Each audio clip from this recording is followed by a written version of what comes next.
All right, guys, welcome back, and welcome back to my channel. And today we're going to be talking about our top 10 John Wayne movies. And for this episode, I have two very good friends here with me. One of them who was on my last videos about James Bond, and one of those who is a very big John Wayne fan but was not on that video. So I'm going to introduce him here first, the person who you already know from the past videos. Welcome back, Brian Davis. Well, thank you, Joseph. It's taken me a while to detox from the James Bond episode, but yeah, I'm happy to be back and talk about the Duke. This is gonna be a lot of fun. Alrighty, and for our new person here on the channel, welcome the person who has done many things on the internet over the years, including very prolific dealings in the concert bootleg community and several podcasts about music. Welcome, Greg Barnes. Hello, and thank you for allowing me to come on your show and talk about John Wayne. And I am the person that was mentioned that was not on the last episode.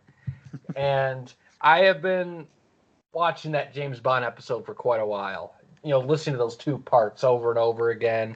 And I always cry at the end of the second part because I'm like, I wish there was a third, and I wish there was a fourth, and I wish there was a fifth. And I keep waking up every day thinking, you know what?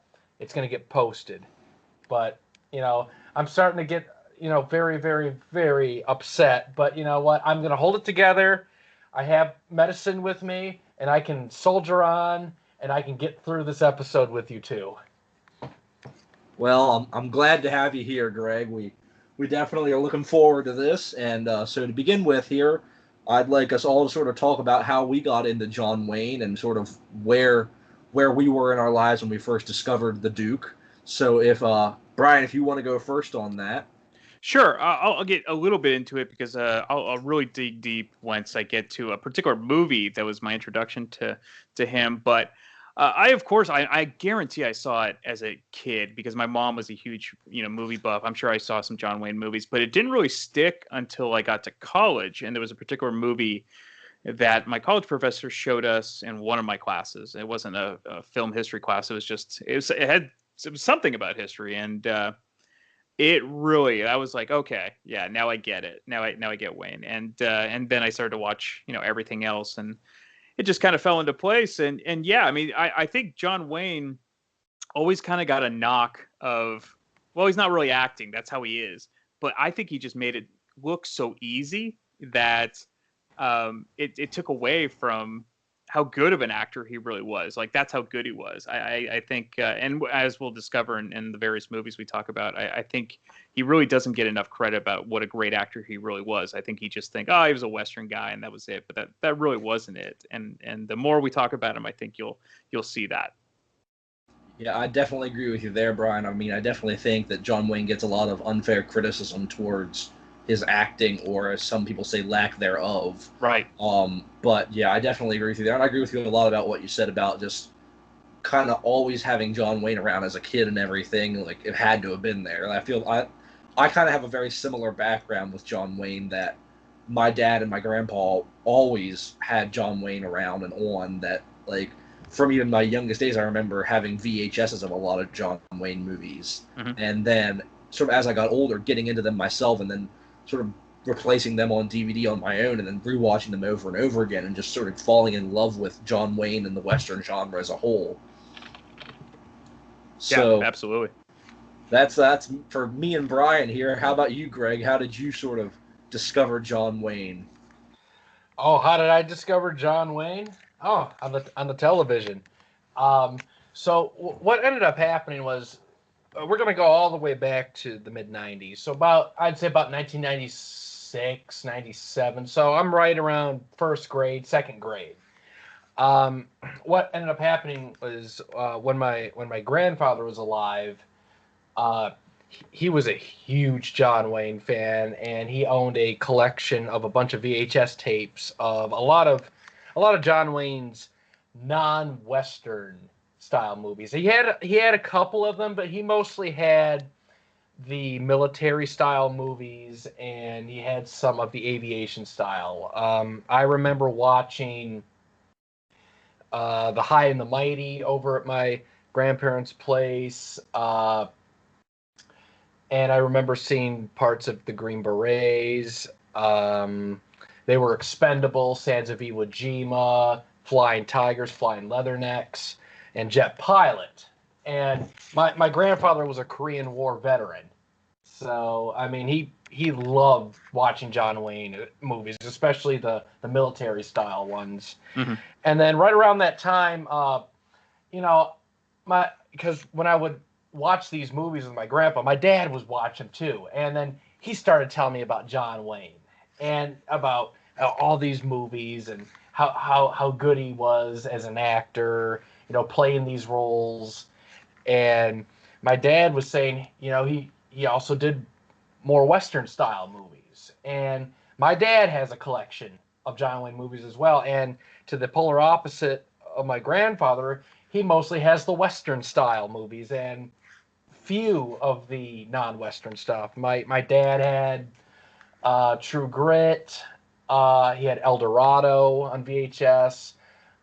He taped high gen dubs of Rio Lobo and Rio Bravo off TBS Superstation in 1984, judging off the commercials that I've seen. And he also had the War Wagon and Sons of Katie Elder on these TBS Superstation style, 6-hour VHS tapes. So that's how I got introduced to John Wayne's Westerns, was that way. And with the combination of my grandfather and my dad, I started really seriously watching John Wayne movies as a kid. It's like I'm in grade school. I loved my video games. I still do.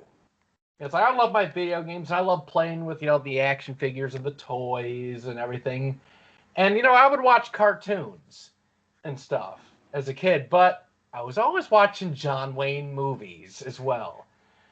And it's like there was something about the Duke that just made me want to watch those movies way back then. I don't know if it was just his physical appearance, his voice, his mannerisms, his charisma. It was something, but I always liked watching the Duke, no matter what. Because I think he just had that natural aura about him that, you have to see him. And he was a very powerful presence on that screen. And and I did that for a long time. I would watch, the tapes at my parents' place or my grandparents' place.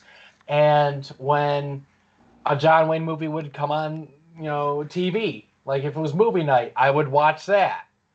And I would do that for the longest time. And when I finally moved out of my parents' place in May of 2014, one of the first things I did as I got settled into my apartment and everything was, let me get my own John Wayne movies, because I got tired of borrowing my dad's all the time and, wearing the VHS tape out. So I started seriously collecting the movies. So one after another, I would buy the collections, I would buy the movies, and like just add them to my collection. And I have a entertainment center on my main wall behind me with a ton of movies, VHSs, Blu-rays, and DVDs. I can guarantee you at least 2/3 of them are John Wayne. So, yeah, I have many of his movies. Probably, counting the shorter films and the early stuff on those collection style discs, I probably have somewhere in the vicinity of 80 to 90 of his movies. So, if I could interject a moment, I think you bring up a great point, and I think this will be a common theme. I think the importance of home video, VHS, and of course television, really, this is what made John Wayne kind of live forever, because a lot of these stars way back when, and Joseph and I have talked about this from various times, never thought that these movies would live on forever, of course, because they'd be released to theaters and then be forgotten, with the exception of Disney movies. They wouldn't be re-released. And so once television came, I think a lot of people discovered John Wayne because of television. And then, of course, as you mentioned, VHS, once people could own their own copies or tape them off television, yeah, that's I think when the real love and appreciation, I think, of John Wayne came, because he had so many films. And it's, as we'll find out, so many different films mean, so many different things to different people. Yeah, and it's like, John Wayne is a guy, he's made so many movies, and depending on the website that you go to, some say, he appeared in 150 films, some push it over 200. It's like, I haven't counted every single thing he's done, like in terms of movie appearance or cameo or stage appearance or guest host or guest appearance on a talk show.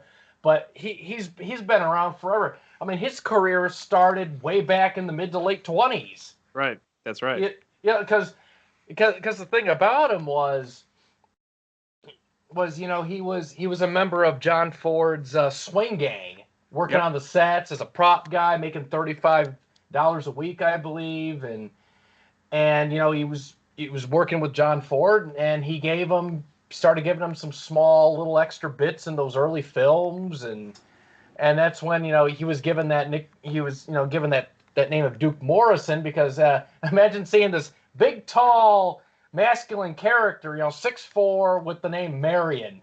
Yeah. So he used a bit of his childhood nickname Duke, with his birth surname, and then eventually when he got into his first starring role in The Big Trail, it was changed to John Wayne, which I think was for the better, because John Wayne just has this tough, straightforward, masculine quality to it. Absolutely. And imagine, seeing these films later down the road, as him as a grizzled warrior, a powerful gunfighter, a badass, and someone calls out Marion. Just imagine that. Imagine True Grit, with the eye patch, and you hear Marion on the set. Do you think that name's full of grit? No, not at all. No. Well, you bring up a good point about John Ford.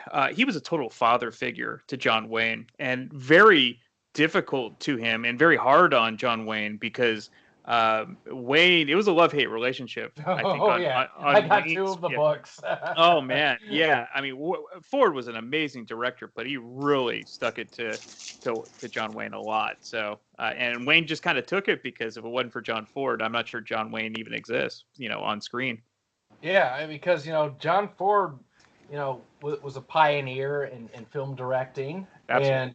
And he was an amazing director, and basically he pushed you to your limit and beyond your breaking point to get you to do your best performances. And it is, you look at it and it's seemed as very, very harsh and maybe borderline abusive at times, but it's kind of that thing where I don't think, at the end of the day, it was just to get the best performance out, even if it was kind of stretching the line to like borderline personal. Because I got 2 of these John Wayne biographies, and it really goes into detail about him behind the scenes, making the films, his personal life, and everything. And there's a lot of stories in there about working, behind the scenes with the movies, and there were some great stories in there. One of the books is called like John Wayne American. Mm-hmm. And I love reading that book. It's just, it's just so full of information, all about his movies, the man himself. And it's one of my favorite books to read, to be honest. Yeah, people should check that out. Absolutely. Mm-hmm. Yeah, I've had it for years. I don't get tired of it. It's like, if I'm in bed or something, I have that book sitting right next to my bed, and I read it until, eventually the eyes start to get a little heavy. But it's a great book. I highly recommend it. Awesome. Alrighty. So now that everyone kind of knows where we all come from in our history with John Wayne, let's get into our top 10 John Wayne films. So what we're going to do for all those out here, is we're going to go back and forth, each of us talk about our number 10 through our number 2, then we're all going to give some honorable and dishonorable mentions, and then all of us are going to talk about our number 1s. So I'm going to start off here with my number 10, and my number 10 was John Wayne's breakthrough starring role, and that is Stagecoach, with John Wayne as the Ringo Kid. So this was 1939, John Ford, John Wayne's first really, really big role, and he plays it to perfection. I think he's great in this film. He shows a lot more character work than people would tend to kind of give him credit for later in his career. And I think that this film in general is just a great film with great characters and great action towards the end when they're fighting off the Apaches. And just overall, I think it's a really, really good film, and it's highly enjoyable for me. This was actually one of the films I discovered later in my John Wayne career, as I would put it. Even though it was a really, really popular film and was one of John Wayne's sort of most famous films, it really doesn't come up that often when people talk about John Wayne, a lot more than his later films do. So it wasn't really till a couple years ago when I picked up the Criterion release of this film that I really began to appreciate how great of a film this is.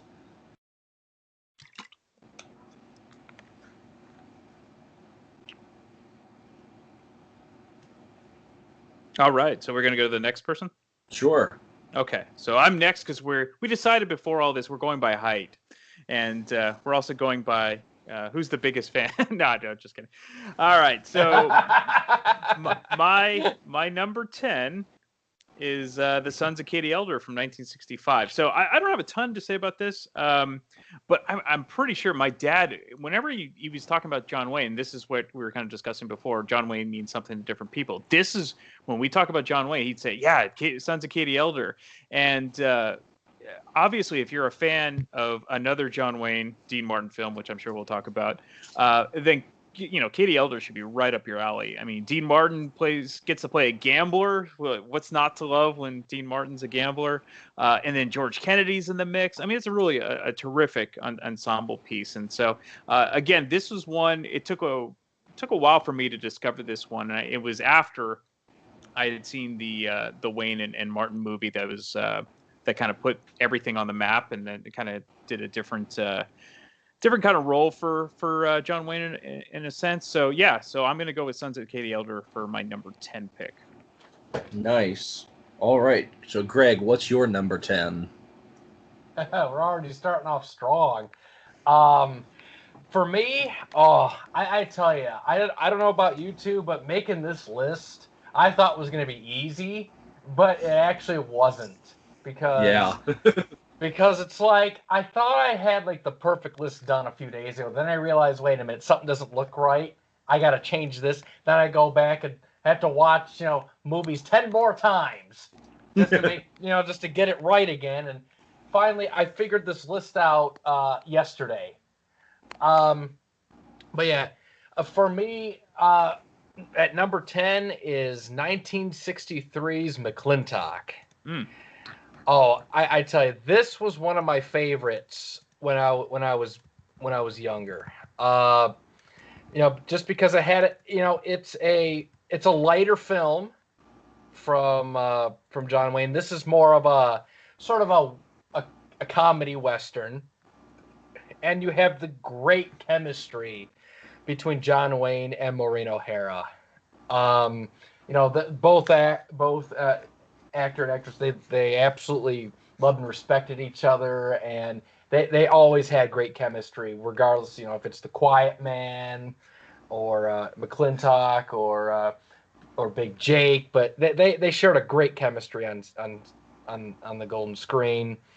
I love McClintock because it's just a fun film. You get to see John Wayne, play this great character, George Washington McClintock, aka GW. Mm-hmm. That hilarious scene with the big mud fight brawl.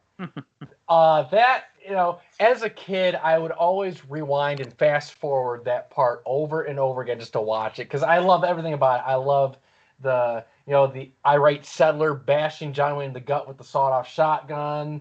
The girl that was on Ben's horse that said, young Ben took me for a sunrise ride, and the horse wandered away, and everyone's laughing, and it's like the whole scene is just perfect.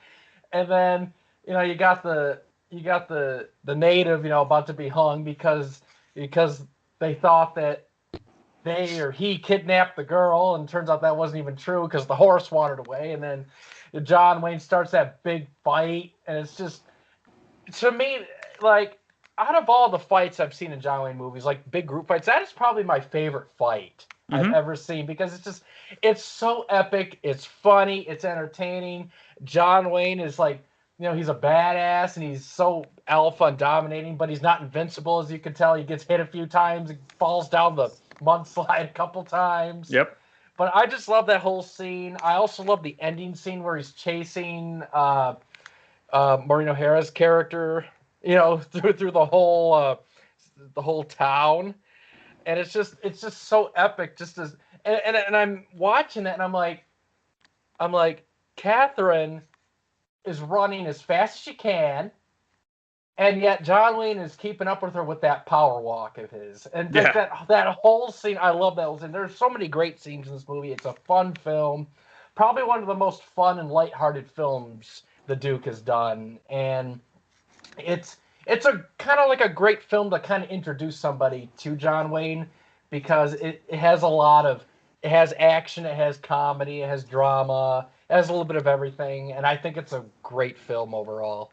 Yeah, absolutely. Yeah, definitely. That's definitely a great film. So my number 9 now. So we're going to something that a lot of people would argue is probably one of John Wayne's best films, maybe one of even the best Western films of all time, and that is The Searchers. I love this film. I know it probably doesn't connect with me as much as some other people. I know some other people hold this in really, really, really high regard, but it's sort of farther down on my list for me. I mean, John Wayne playing Ethan Edwards as sort of this like anti-hero, sort of vigilante kind of, going to rescue his niece, but then kind of mistreating pretty much everybody. I just think it's a great film. The landscapes are wonderful, and the sets and the scenery are just great, and just the film itself is beautifully shot, and the acting is great, and the action is really good. So yeah, The Searchers, my number 9 film.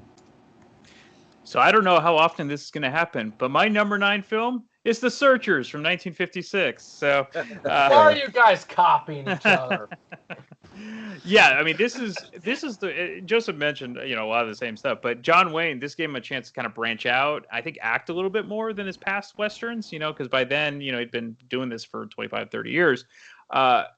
In the film, he basically plays a prejudiced war veteran. He really hates Indians and Native Americans. So, but he kind of had to learn to change his ways, or he's going to lose his niece, because she had been converted to being an Indian. And the film is wonderfully shot, and they get into the kind of the myths of the Old West at the time, and that's really interesting to watch. And of course, it's one of the 14 movies that Wayne and John Ford made together. So the fun part is that his niece is played by Natalie Wood, and it's one of her early roles. I mean, she was 18 at the time, but she started when she was 9 years old, and so she was in the original Miracle on 34th Street with Maureen O'Hara, who definitely there's a tie-in there, and there's a connection obviously with Maureen O'Hara and John Wynn for other films, as Greg had mentioned. But yeah, The Searchers, I think it is higher in most lists, but yeah, I enjoy it, but not more than 8 other movies. So Greg. And as a sort of a tidbit,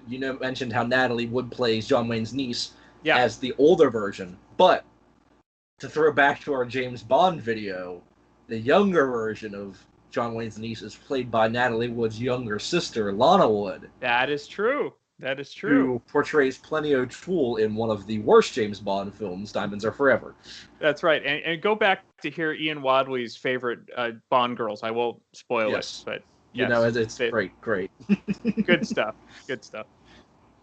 All right, Greg, what's your number 9? Well, my number 9 is not not The Searchers. But so come on, Greg, why you gotta be difficult?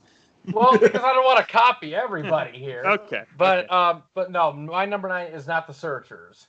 But my number 9 is it's about half that title, since it begins with the same word, but it's The Shootist.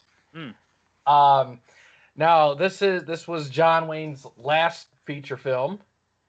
And the film sort of kind of has this thing about it where a lot of people would kind of misquote sources, and it would kind of misreport it, and and say that John Wayne was ill with cancer during the filming, but in regards that he was cancer free still, because he was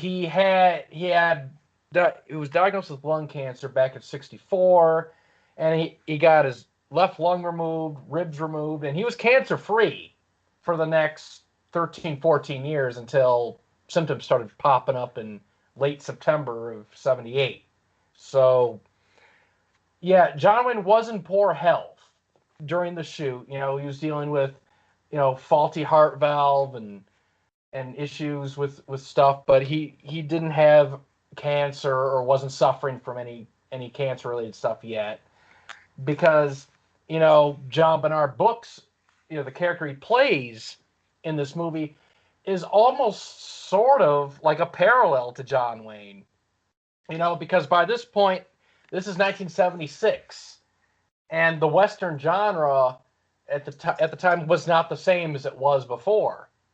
John Wayne and John Bernard Brooks kind of shared that same parallel thing where, they seemed like somebody from a different era trying to cope with then modern stuff, like kind of like a fish out of water.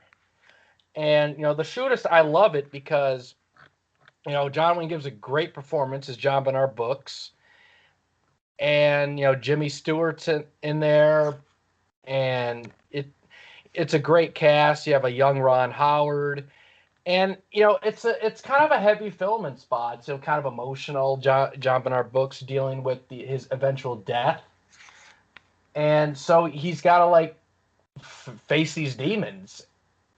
And I loved the final gunfight scene too, where he goes out on his own terms. And originally, the script and the screenplay had John Wayne's character, shoot his adversaries in the back, but he didn't insist. He insisted that he wouldn't do that because John Wayne is one that would fight fair with you, and he'd rather take you head on, face to face. Yeah. So John Wayne made some changes, and he had some suggestions, for the casting, and he had quite a bit of an influence on this film. And, for me, I think it's a fantastic film. It's definitely, one of my favorite films John Wayne has done in his later career. And I'd say for a final feature film, he does a magnificent job. And I think that over time, it's gotten an even better reputation, because when it was first released, it did get good reviews back then, but seeing how everything played out, and with time, the film has sort of become elevated to almost a legendary status in a way because of everything. And I think it's a fantastic film to end a career on, and I can't say enough good about it. Yeah, and so, something that you mentioned about how John Wayne refused to shoot his adversaries in the back because he said that was not something his character would do. He also suggested the ending for him to get shot in the back himself because nobody could take John Wayne in a fair fight. So, and also in the ending of the book that the movie is based on, Ron Howard's character would end up shooting J.B. Brooks and killing him in the end, and then John Wayne vetoed that. He refused to play the character if that was the ending. So yeah, great film. So my number 8 is another one that really the Criterion Collection renewed my love of this film, and that is Red River.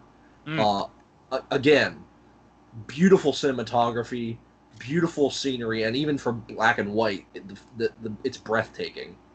And John Wayne playing one of his most high-profile, straight-up villain characters as Thomas Dunson. I mean, by the end of the film, you sort of see things from his side a little bit more. He goes through a redemption, but for most of the film, he is the villain, and it's very sort of against his character, and you kind of see it's very anti-Wayne. I mean, him wearing the old age makeup through most of the film and being a villain, and kind of acting in ways that John Wayne normally wouldn't act. It really gave him a chance to sort of show his acting chops.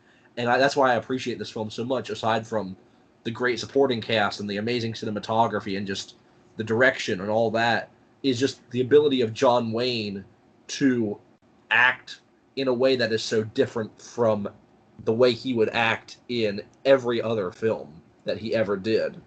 And that's why I love this film so much. Yeah, you absolutely nailed it. So for my 8, I went for a later era John Wayne film as well. I went with McHugh from 1974.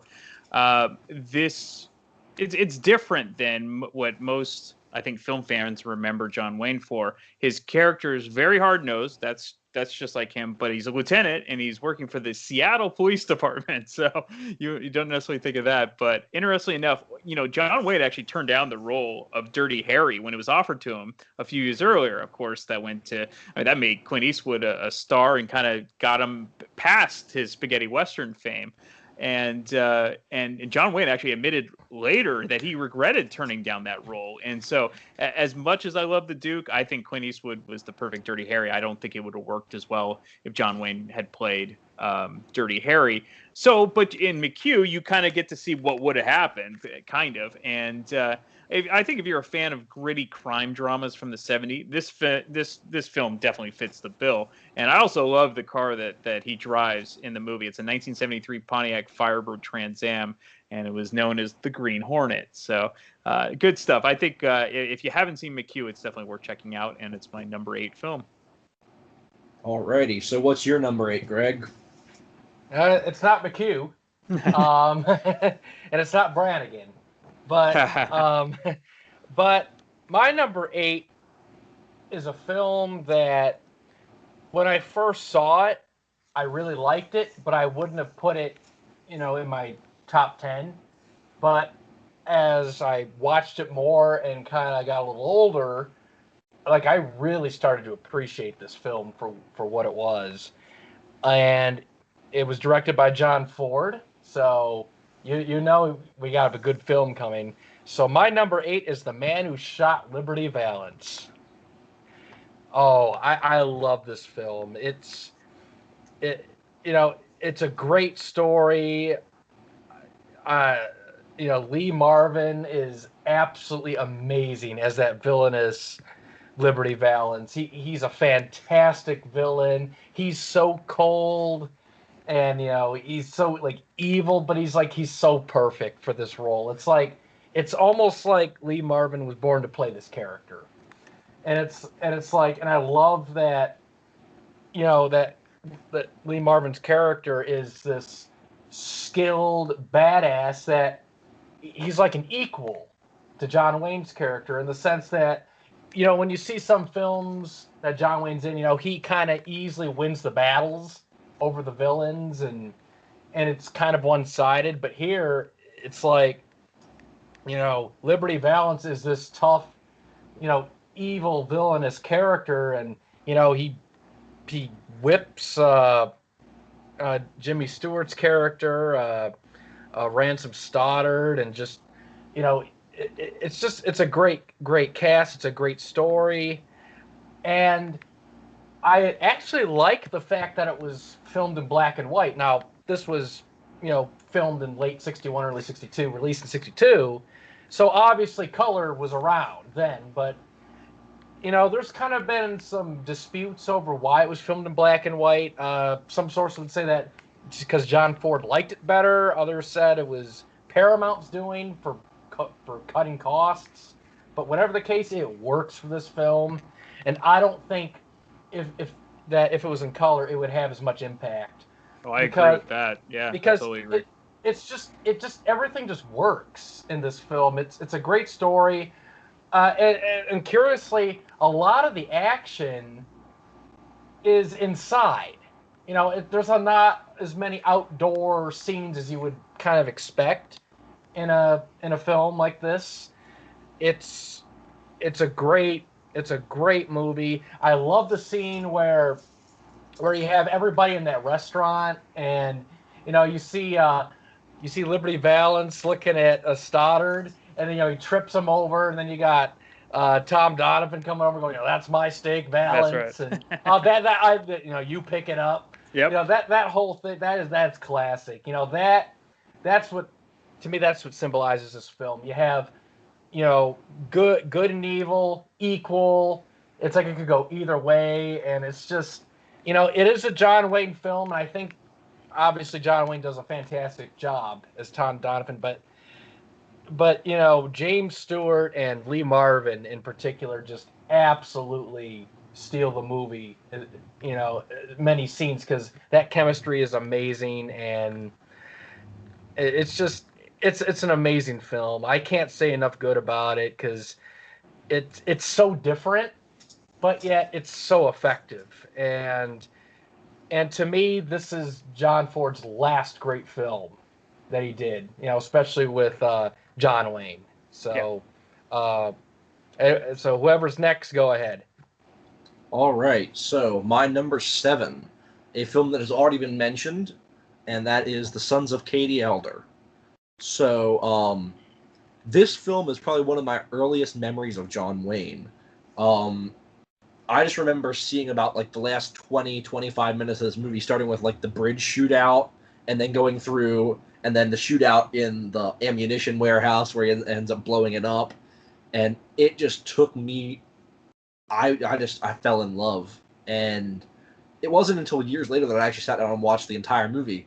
But the rest of the movie is so different from that last 20-25 minutes. That last 20-25 minutes is nothing but action, and then the first 2/3 of the movie is a lot of talking and a lot of character building and stuff that as I sort of got older, began to fall in love with in a film, with the sort of the building, the world building, and the atmosphere, and introducing yourself to the characters and getting to know their motivations and everything.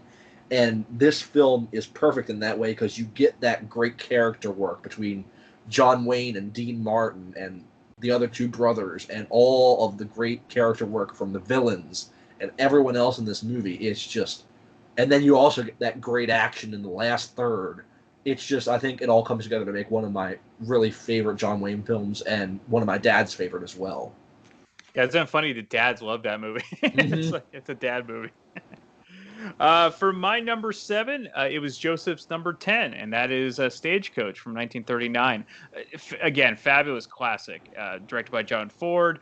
Claire Trevor's in it, Thomas Mitchell, Andy Devine, who was also in The Man Who Shot Liberty Valance, and then John Carradine. So the stunts in this film are really fantastic, considering this was filmed in the 30s. I mean, so that if you watch the battle scene at the end, you'll see many fabulous stunts, like jumping off the horses, and they're moving at full speed. So it's great stuff.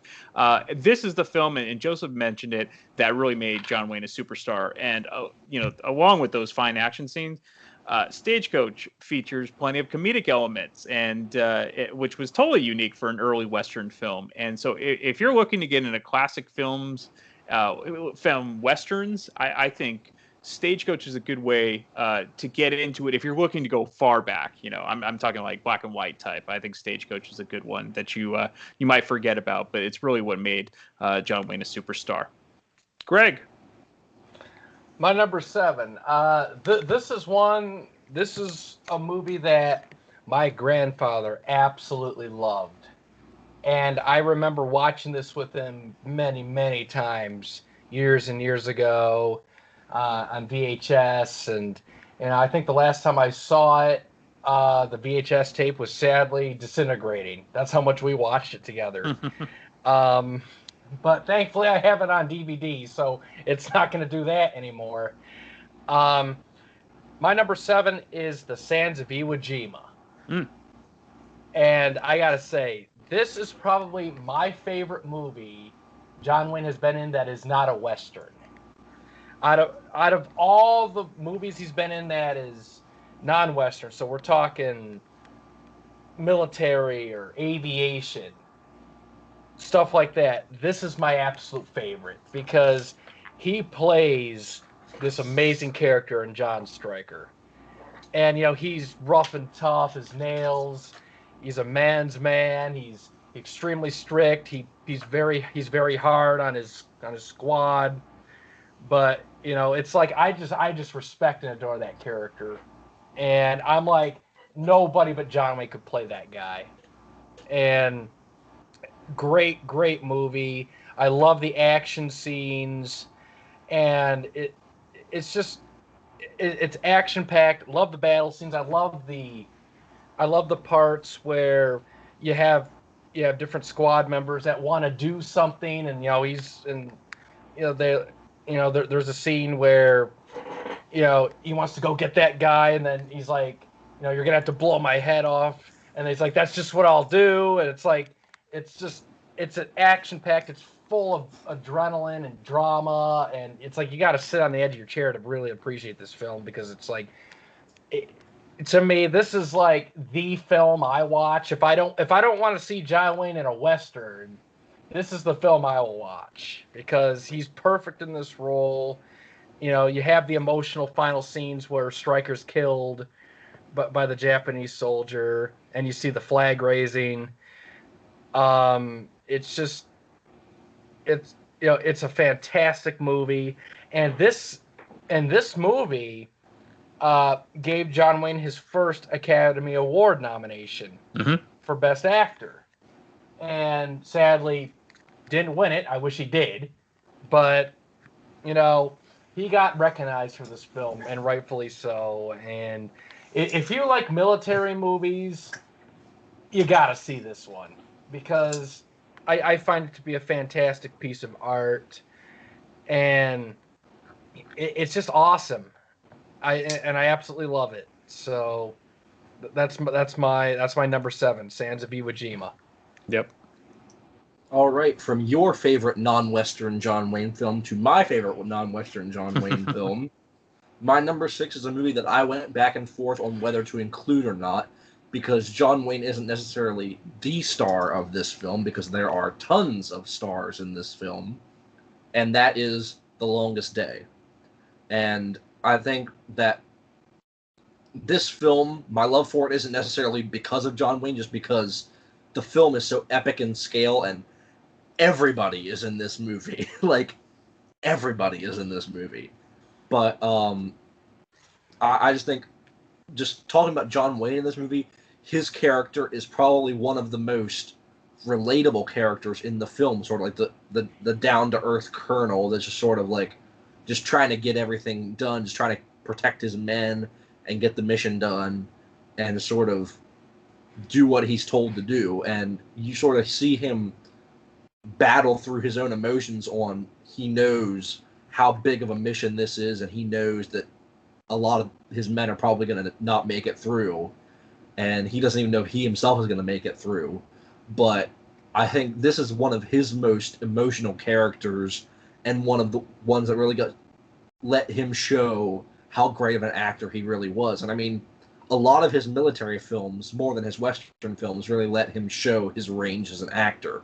And this is one of the biggest examples of that I can say. So, yes, my number 6, my favorite non-Western John Wayne film is The Longest Day. Nice. My number 6 is True Grit, 1969. John Wayne was the original badass. Eventually, it went to Clint Eastwood and Charles Bronson. But it would have been interesting if John Wayne was an actor today, because what types of roles would he be in? Sadly, I think he'd be relegated to superhero movies, which, yeah, I digress. That would be too sad. He was born to play Rooster Cogburn. I mean, it was the role that finally won him an Oscar for Best Actor, though I think at this point it was more like a Lifetime Achievement Award. Greg had mentioned that he probably should have won for Sands of Iwo Jima. So the original True Grit, I think, is a bit more fun than the Coen Brothers remake in 2010, and I love that version as well. I think that's the right way to make a remake, completely different tone. There are definitely more comedic elements in the 68 version, which I think fit well with the film, and it doesn't take away from the story at all. So both Glenn Campbell and Kim Darby are excellent in their supporting roles. And of course, you might remember Kim Darby if you're an 80s movie fan, and John Cusack. She plays his quirky mom who cooks those crazy meals in Better Off Dead. So it's fun to see her in a young role in True Grit. So yes, my number 6 is True Grit. Well, one note before we move on. What I also love about True Grit is the fact that you have the character of General Sterling Price. Mm-hmm. Yep. One of my favorite characters in the movie. Nice. I hope people get that reference. We'll have to put up pictures of your cats during this portion. There you go. Or I could just screenshot the movie and put it onto your video. I don't know. Do it. All right, go ahead. All right, so Greg, what is your number 6? Ooh, my number 6 is a movie that has already been talked about quite a few times, actually. And again, John Ford directed this, so you see where this is going.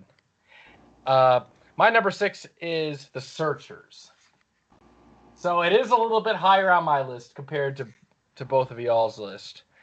But I love The Searchers. This, you read the criticisms about John Wayne. Oh, he doesn't act as much, or he's playing himself, or similar criticism. I would say this is one of the films that people will have to see, because this is unlike any other, or I should say, it's unlike most other John Wayne movies. Mm-hmm. Because you can tell he puts his heart and his soul into this movie, and he's absolutely crazy in this movie. He plays a more villainous role. He plays an anti-hero. And which is very against character, because normally he plays the straightforward, straight-laced, heroic character in most of his movies. So this is an against type sort of role, which is awesome. And it shows a great diversity too. And then you have the great supporting cast, Harry Carey Jr., Vera Miles, Jeffrey Hunter, Ward Bond. It's just, it's an amazing film, and it's one of the most important films in the Western genre.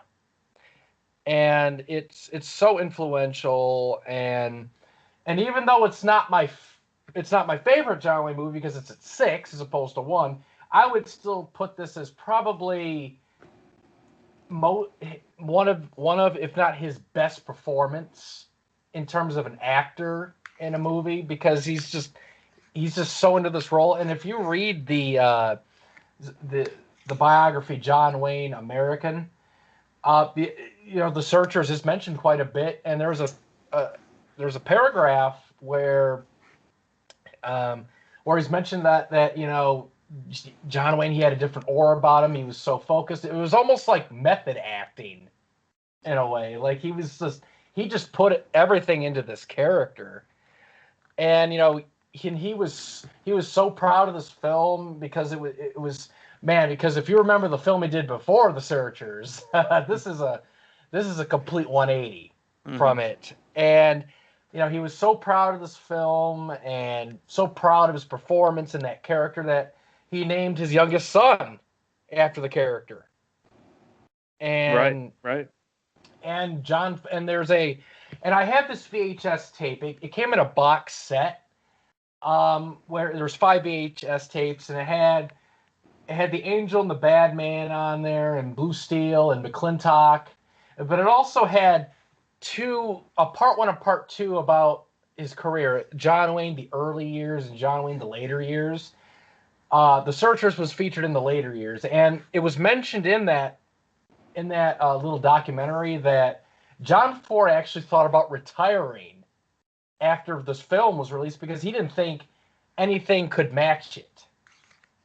So it's like this film is just so highly regarded, and it was so great that it's like it's one of the most influential and amazing films in the Western genre. And if you're a John Wayne fan and you haven't watched The Searchers, there's either something wrong with you or something else. You got to see this film, because it's that good.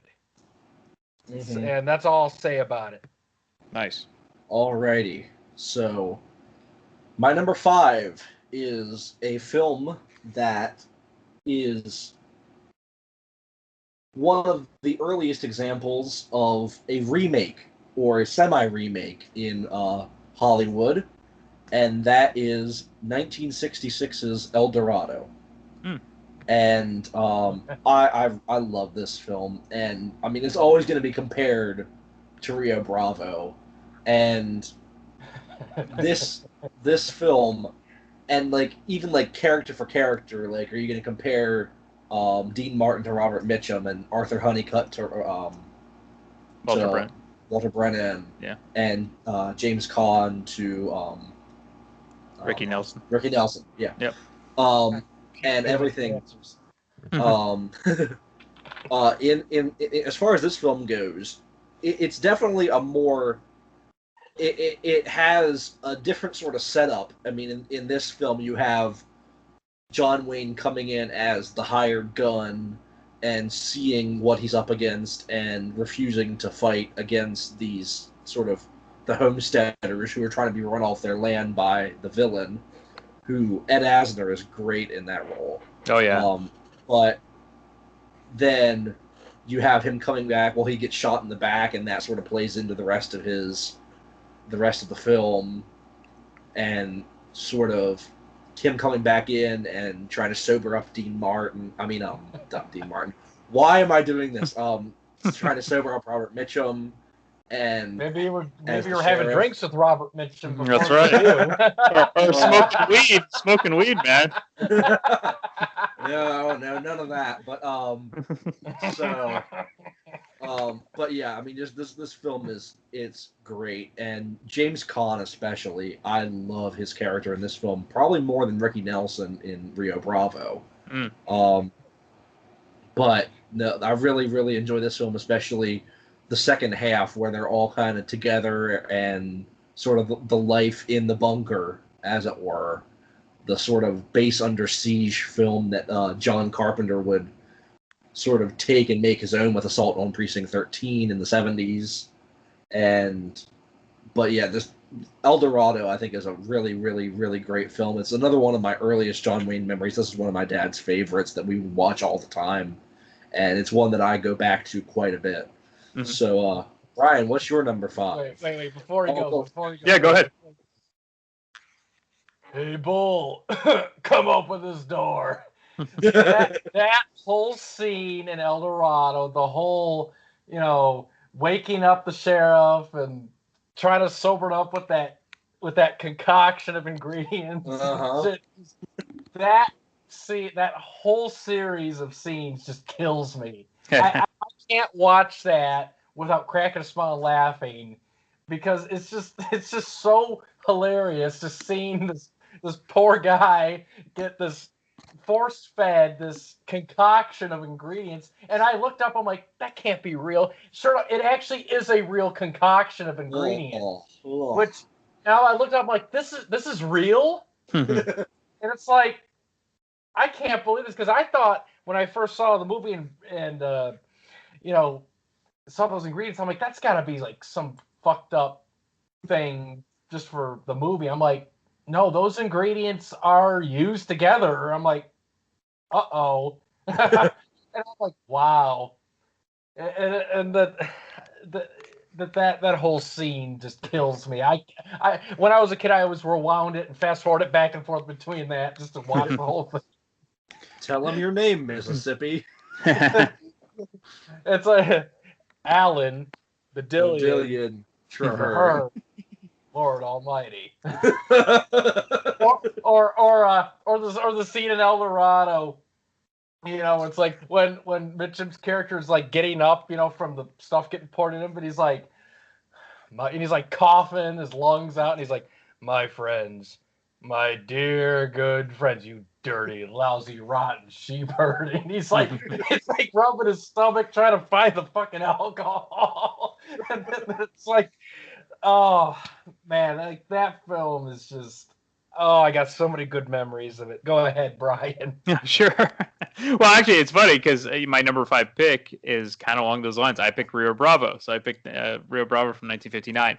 Again, what a stellar cast. I mean, Joseph kind of inadvertently mentioned some of them, but of course you had Dean Martin, Ricky Nelson, Angie Dickinson, Walter Brennan, and then Ward Bond. Ward Bond was in a lot of these films with Wayne, and they were good friends. My only knock on the film, and it's a minor one, the film sometimes feels a bit long because it's almost 2.5 hours. But that being said, the movie makes, for the most part, it doesn't drag. I mean, there's enough talent in the cast to make sure that you're always entertained for the majority of the film.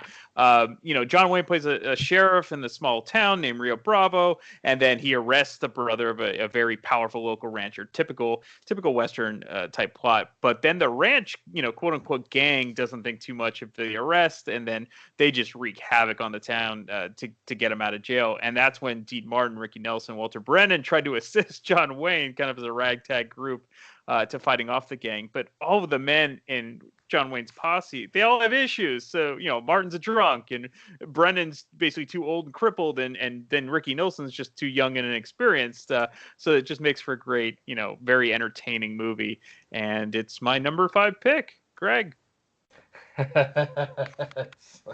So glad Rio Bravo got mentioned. So my number 5, I hate to disappoint you too, but it's not El Dorado and it's not Rio Bravo. That's okay. But it is a John Wayne Western, so we'll leave it at that. My number 5 is The Cowboys. Mm. Now, this is probably my favorite film John Wayne made in his last decade. A very powerful performance. He plays an aging cattle rancher, Will Anderson, and I think he does a phenomenal job in this movie. He sort of takes on the role as almost like a surrogate father figure to the whole group of kids that he hired to help move everything. And it's a different role for him because you usually see him taking all these fights head on and everything, but it's such a great role for him. And he has to do this long cattle drive. I think it was 400 miles or it was a big long cattle drive, and he's forced to find replacements, and then he was given the suggestion, hey, we'll use the local schoolboys. And it's like, I love the test that Will Anderson does, trying to stay on the bucking horse. And it's, it's a great film. And Bruce Dern, long hair Watts. Oh boy. Man, you talk about an extreme example of playing, babyface versus heel. Yes, I'm using wrestle talk here. Bruce Dern, the ultimate heel. He kills John Wayne's character on screen.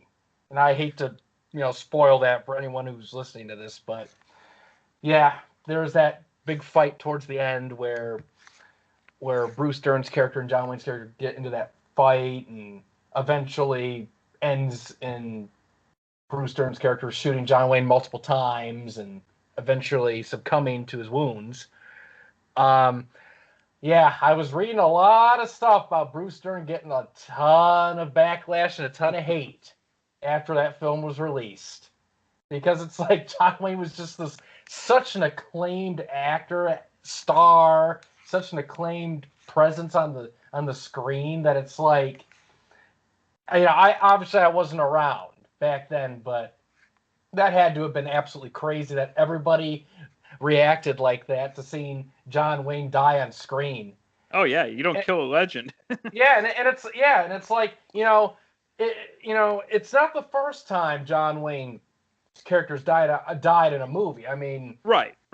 Yeah, he in Managed Liberty Balance, he's technically dead at the start of the movie, but it was told in flashback, and then you have the Alamo, and then the shootist, but this one was different because it's so violent, and he gets shot in an unfair gunfight because he was unarmed, and he beat the shit out of Bruce Dern's character. Oh yeah. And then he gets shot multiple times, and it's just the whole film was a masterpiece to me because, you see John Wayne, aging cattle rancher, but he's still a badass, sort of surrogate father figure. You see a range of emotions from tough guy to a bit of a softer side.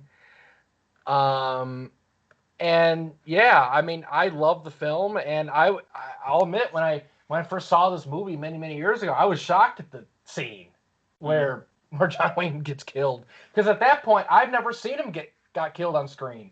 Right. At all. It was the first time I was like, geez. And I would hate to have been in Bruce Dern's shoes, after that film got released. Well, he's forever a trivia question. Yeah. And so yeah, I mean, I love this movie. It's my favorite film that John Wayne has done in the 70s. And it's it's an amazing piece of work, and I highly recommend it. Not only as a John Wayne film and a Western film, but also if one of his best roles, and I can't say enough good about it. Alrighty, so for my number 4, a film that has already been mentioned, and that is the film that finally got John Wayne his Oscar, and that is True Grit, playing the always remembered role of Rooster Cogburn. John Wayne is by far the best part of this movie. If the rest of the movie were as good as John Wayne, this might be higher on my list. That being said, John Wayne is the best part of this movie. I mean, I think Glenn Campbell works great in this movie. I think my biggest problem with the film is Kim Darby. I really am not a huge fan of her performance in this film at all. I think it's the characterization is right. I just don't like the performance. I just don't like the way she acted it. And then, especially when you look towards the remake and the way the character was done in the remake, I think is so much better. And that being said, I just think that although I do adore this film, I think it is just the John Wayne show through and through. That everything memorable about this movie is John Wayne. I mean, from just him sitting around the table with General Sterling Price, and and then, I mean, the classic scene of him putting his reins in his mouth and pulling out both of his guns and riding down, "Fill your hand, you son of a bitch." And just, John Wayne is this movie. And I just think that it is probably my favorite John Wayne character of all time. I mean, it's just, you can't beat this character. And I think that this film overall is a very good film. I just think it could be better. But just by the character alone, it's this high on my list. So that's my number 4. Brian, what's your number 4?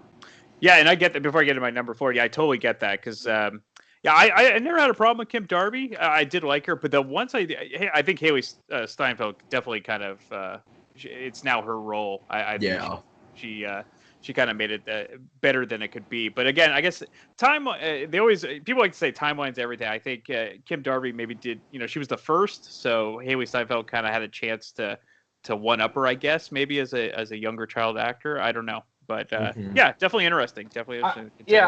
I mean, like, for True Grit, I saw the remake, when it was first released, and I loved it because, I saw the original obviously many times before that, so immediately I'm like, I'm gonna be thinking about the John Wayne version when I watch this remake in the theater. And I thought they did a great job with the remake. It's like when I watched it, I'm like, it's obviously what they did was they based it more around the book. So it was more true to the book.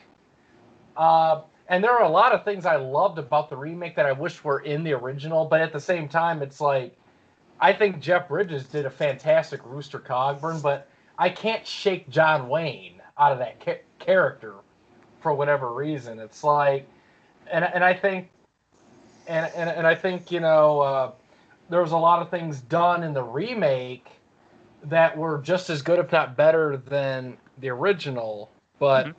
and yeah, as you said earlier, I think the remake was a great remake and how a remake should be, because it just, when I was watching it, I didn't get the feeling of like, man, I would rather watch, the original, or like when I left, I loved the film. I'm like, that was a great remake. I'm glad I have it, and I'm glad I have the original so I can watch them back to back or Yeah. whatever. But it's like, it's a really good remake, and it's like, I told myself after the movie, just because John Wayne's not in it doesn't mean it's bad. So I think the remake was fantastic, personally. Yeah, it stands alone. I think that's the key to any remake. That yeah, everything's going to be compared, but if you can watch it on your own and be like, yeah, this is just as enjoyable, and I can like it, you can sit next to the original in my collection, then I think you've won. You know. Yeah.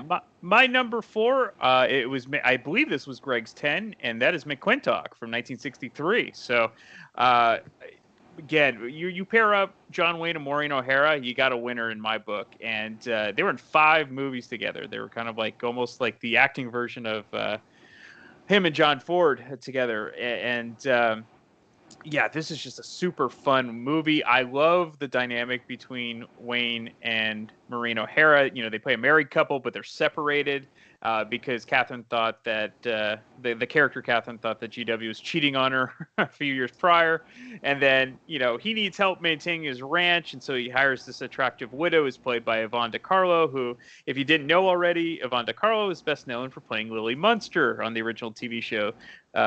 Of the Munsters, and so she's his cook in this film. And you can picture the drama of having Yvonne DiCarlo as his cook with Maureen O'Hara, and then her 2 children live with him on the ranch, and so eventually he runs into problems with the local politics, and then just the mayhem just ensues throughout the film, and it's so much fun. And Greg mentioned it, that the fight scene at the end in the mud, that's worth the price of admission. It is, just for that scene alone, it's worth watching the film. So where's the whiskey? Good fight. Join the fight. I think a lot of people, I don't know if a lot of people have seen McQuintock, and I have it high on my list, and hopefully people check it out. So I love it. Number 4, McQuintock. It's just a fun film. I mean, I always watch it with a smile on my face, because I think it's just a fun film to watch. Absolutely. Go ahead, Greg. All right, well, I already talked about McQuintock earlier, so I won't do it again. But my number 4 is a film that's been mentioned multiple times, and it's considered to be a, quote, loose remake or a spiritual sequel, as I would like to call it. And this is 1966's El Dorado. Oh, me and this film, we go way back. This was one of the first movies I watched with my dad that was not a TBS record off the TV. So I have a lot of fond memories of this movie.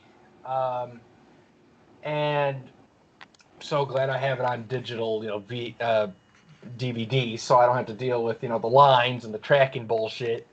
But good old days. All the good old days. Oh yeah. Now instead of rewinding and fast forward, I could just skip frames and all that, and I don't have to worry about the lines and the snow on the screen. Yep. Yeah.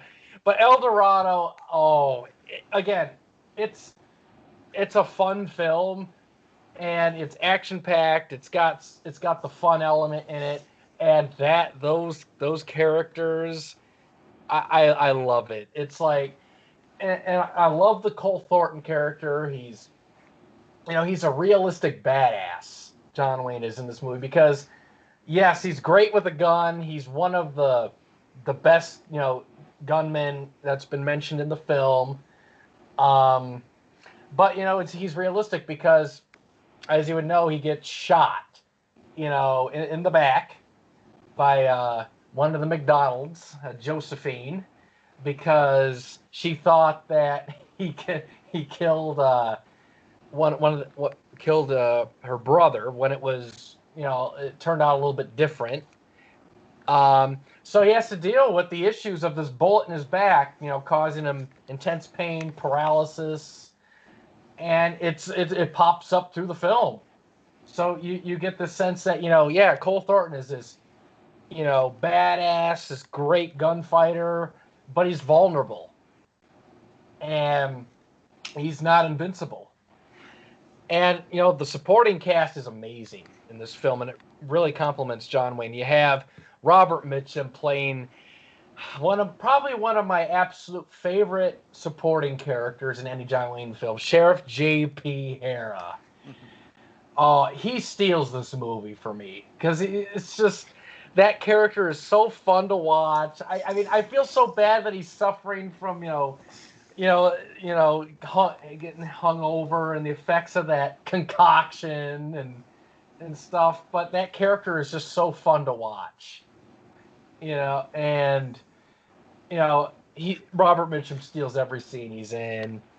James Caan is great as Alan Badillion Traherne, Mississippi, because it's a lot easier to say. Great with the knife. The comedy with Mississippi and his inability to shoot is awesome, to the point where I love the scene where right after Cole Thornton recovers from his paralysis and they're riding through this desert area, and he recites the El Dorado poem, and he's like, "Hey, you want to shoot a gun?" And then you see Mississippi like drawing this gun really, really like slow, and he's like, "Hold it, Mississippi. That's no way to use a handgun."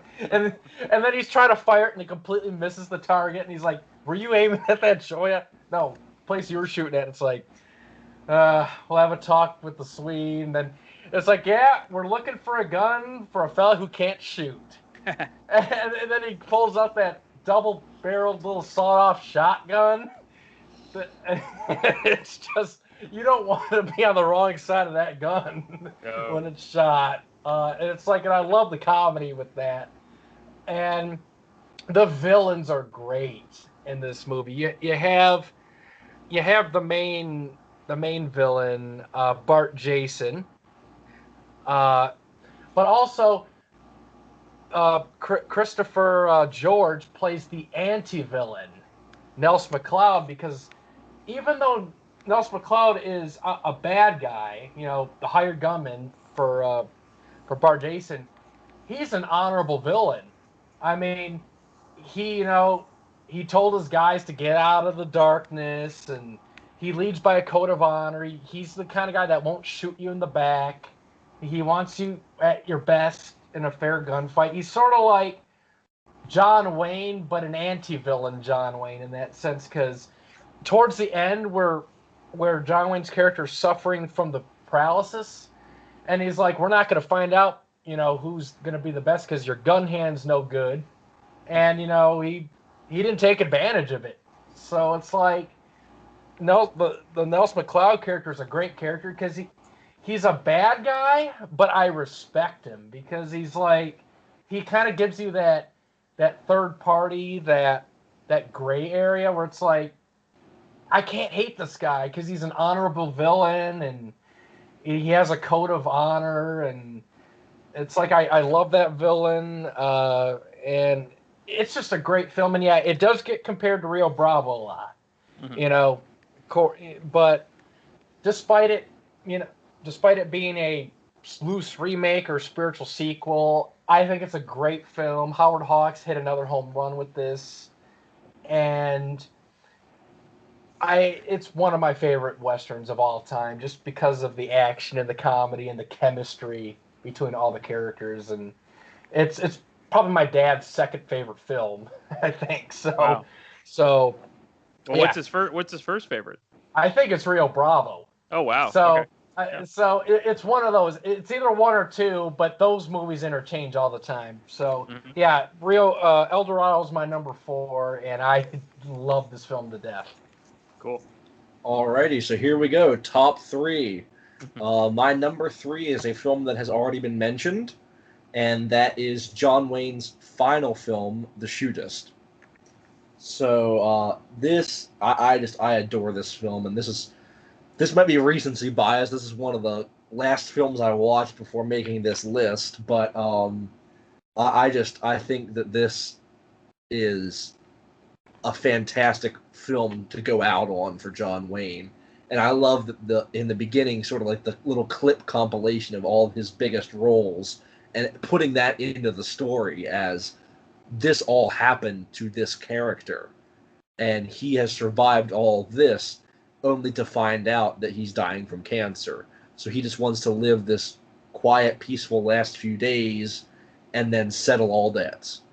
And just watching him do that and his interactions with all the different characters, Ron Howard's character, who like idolizes him and treats him almost like the father that he doesn't have, and then his interactions with Jimmy Stewart, or his interactions with Bruce Dern's character, or all of the other characters that he meets up with at the end, and then Harry Morgan as the sheriff, and all the just the little interactions that J.B. Brooks has with all of the different, or John Carradine as the Undertaker, but all these different little characters that he meets up with throughout his sort of last few days, and it has the title cards every single day, and it says how many days he has left, and it's just the portrayal of J.B. Brooks is like John Wayne having his last hurrah.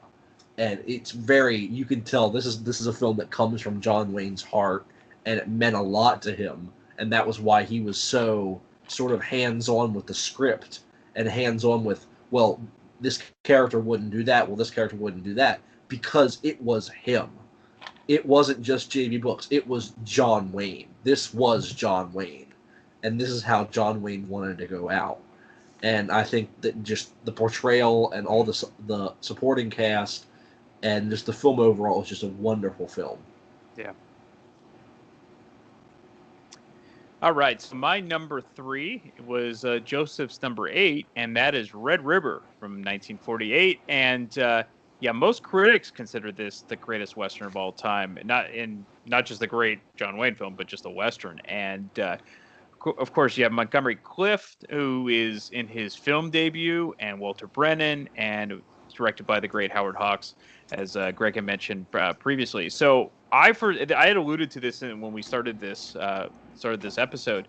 This was the first movie that I think I really remember seeing John Wayne in, and so it was an English type class. I think I recall, and we were watching this film. We were discussing the reasons why the Western genre, and this is back in the year, I want to say 1999, kind of lost its glory in the modern era of film after years of thriving in the motion picture industry. Not only that, but in television, like the advent of television, Westerns were huge.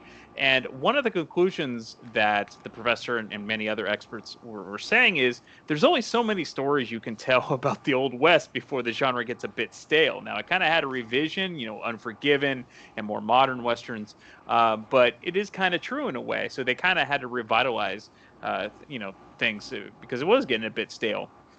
But regardless of what my college professors kind of believed, Red River, amazing classic. It's amazing classic Western. It's one of the few films, again, as Joseph said, where John Wayne's character is not necessarily the hero of the film at all. He's the anti-hero, and he's a very unsympathetic character. And this kind of change up for the Duke kind of makes it very unique to watch. But you get these amazing, masterful scenery shots, just terrific. And even if you're just a fan of classic film, not just Westerns, Red River needs to be on your viewing list. Absolutely. Greg. Oh, my number 3 is one that has not been mentioned yet. So this is unique. It's a film that my dad taped off of TBS Superstation about 35 years ago. So that's where I first saw it, and it was heavily edited, and the quality was fucked up, and they cut scenes and edited scenes that pissed me off.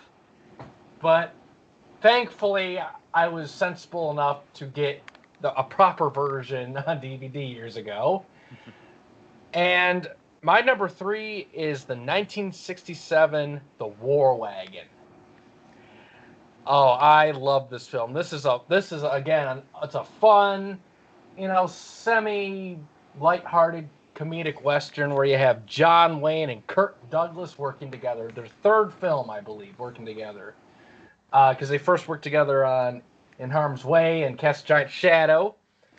And so this was their third and I believe final offering together.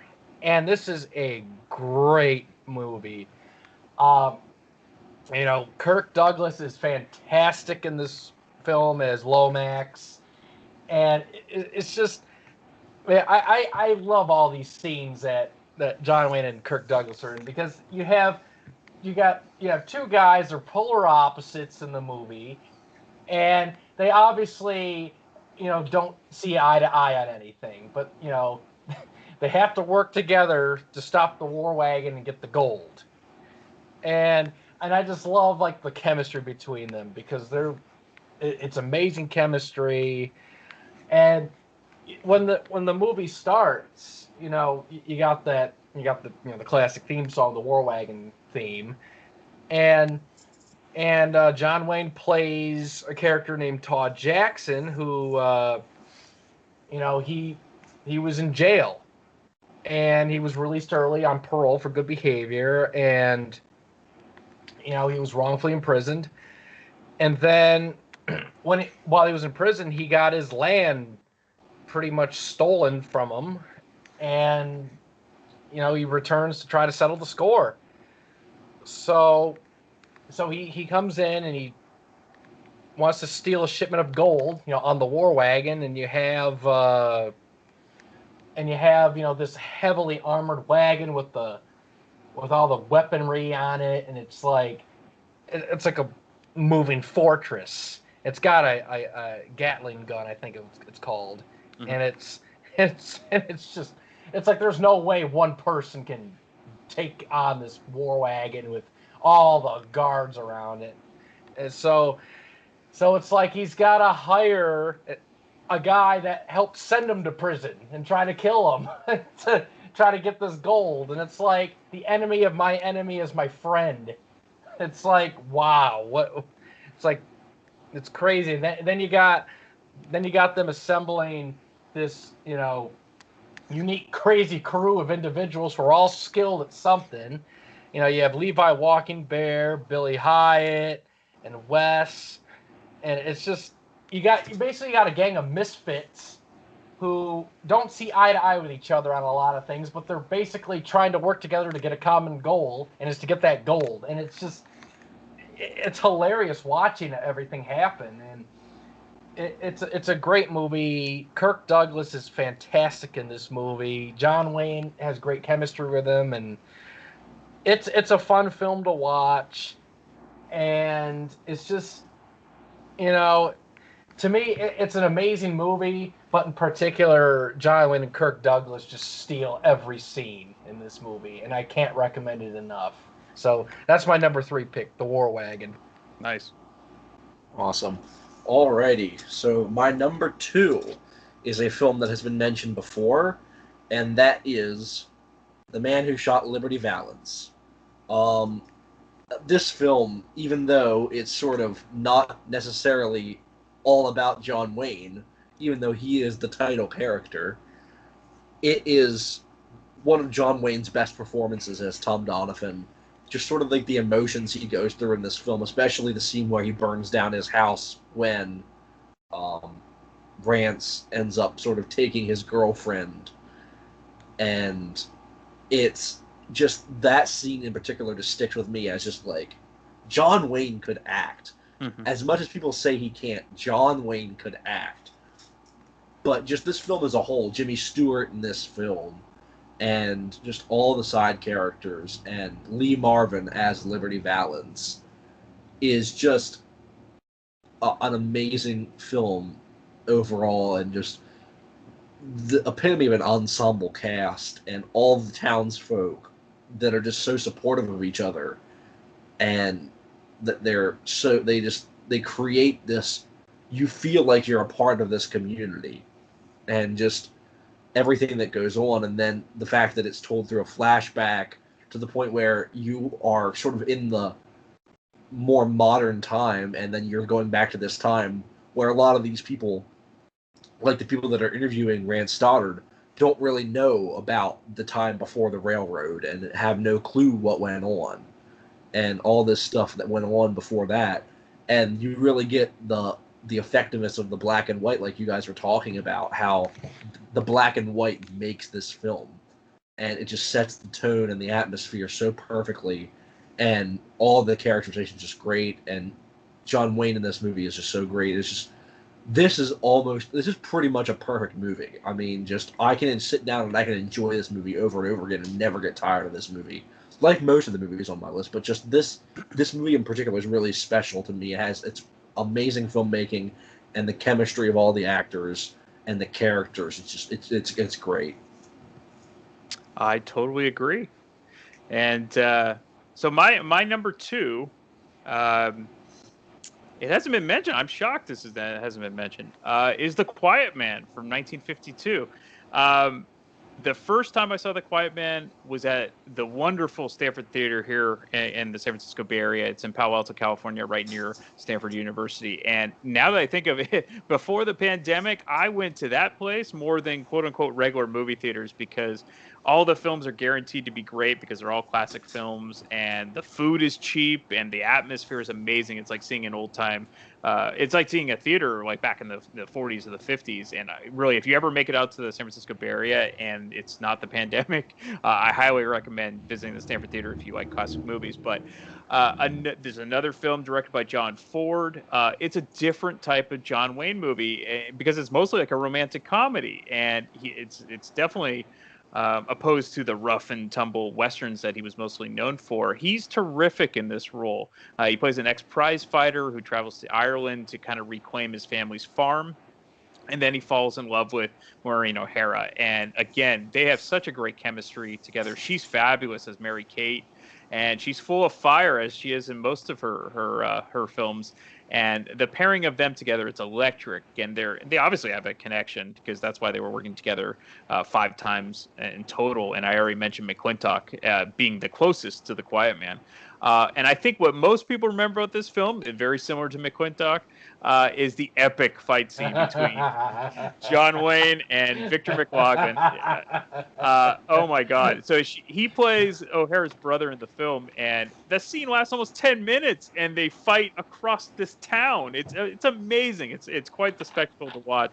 And the scenery in this film is just shot to perfection. And I always liked John Wayne in this role because it's one of the few times, again, he got to be a bit different, and not drastically different, but just subtle enough to where you can see those changes. So my number 2 is The Quiet Man. All right. Well, my number 2 isn't The Quiet Man, but I still love that film. My number 2 is one that has not been mentioned at all, not even once, and I'm actually kind of surprised. It's 1961's The Comancheros. This one, I love this film. You have another amazing supporting character, one of the main characters in Stuart Whitman, playing Paul Regret, a.k.a. Monsieur, as John Wayne's character refers to him throughout. And it's like, the interesting part is when you first see this film, you see Stuart Whitman's character in this duel. And, he shoots the guy, and it's like, I'm not sure if he's going to be a bad guy or something. And then he gets framed for something because they outlawed dueling, at the most convenient time. And then, he takes off on the run, and then, the wanted poster sent out for murder, and then guess who captures Monsieur Paul Regret? John Wayne's character, Captain Jake Cutter, Texas Ranger. And the chemistry between these two is amazing. It's just like in The War Wagon with Wayne and Kirk Douglas. Stuart Whitman and John Wayne work very well together. There's amazing chemistry between the two. They steal the scenes that they're in, and I love the back and forth between the two, where it's like like, he doesn't trust him, and he's handcuffed to objects and having to, ride on a mule of sorts, and it's like I feel so bad for Paul Regret, in a sense, but John Wayne's character is just doing his job, so it's like I feel bad for him, but at the same time, like, I can't, John Wayne's there, and there's a lot of fun moments to this film, and of course the part where Paul Regret knocks out Cutter with the shovel is fun, and then the chance meeting in that saloon where he pretends to be Ed McBain, and he hooks up with Lee Marvin's character Tully Crow. And now Lee Marvin does a great job in this movie. I love the Tully Crow character. Funny, very unpredictable, and it has that violent, sadistic edge to him, but it's balanced with humor, and it's like Lee Marvin stole his scenes, and him being drunk with John Wayne is just. I just love watching these scenes, and the Pretty Red Wings song is one that puts a smile on my face, and it's a fun film with a lot of great chemistry. The gunfights are epic, especially against the Comanches about halfway through the film.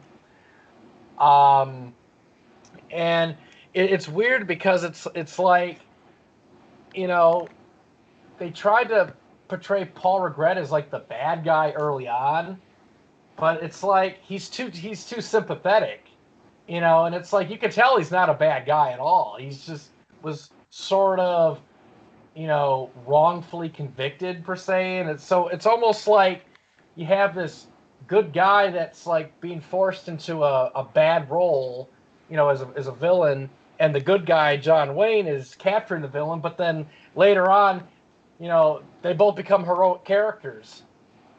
So it's like they join forces to stop the real villains, the Comancheros. Mm-hmm. And I love the last 30, 40 minutes of the movie where they go into the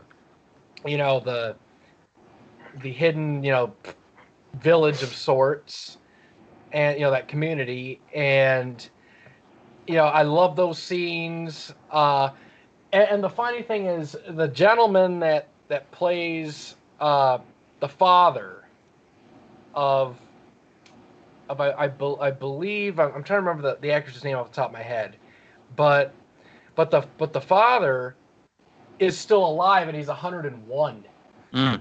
So he's still alive and kicking, and it's a fun film. I love it for the chemistry, and I kind of see it as a little underrated in some aspects because you have the films before this. You have Rio Bravo, Horse Soldiers, Land of Shot Liberty Valance appeared after this, but you see the Comancheros kind of smack dab in the middle here, and it's like I think it kind of gets overlooked, but I think it's an amazing film.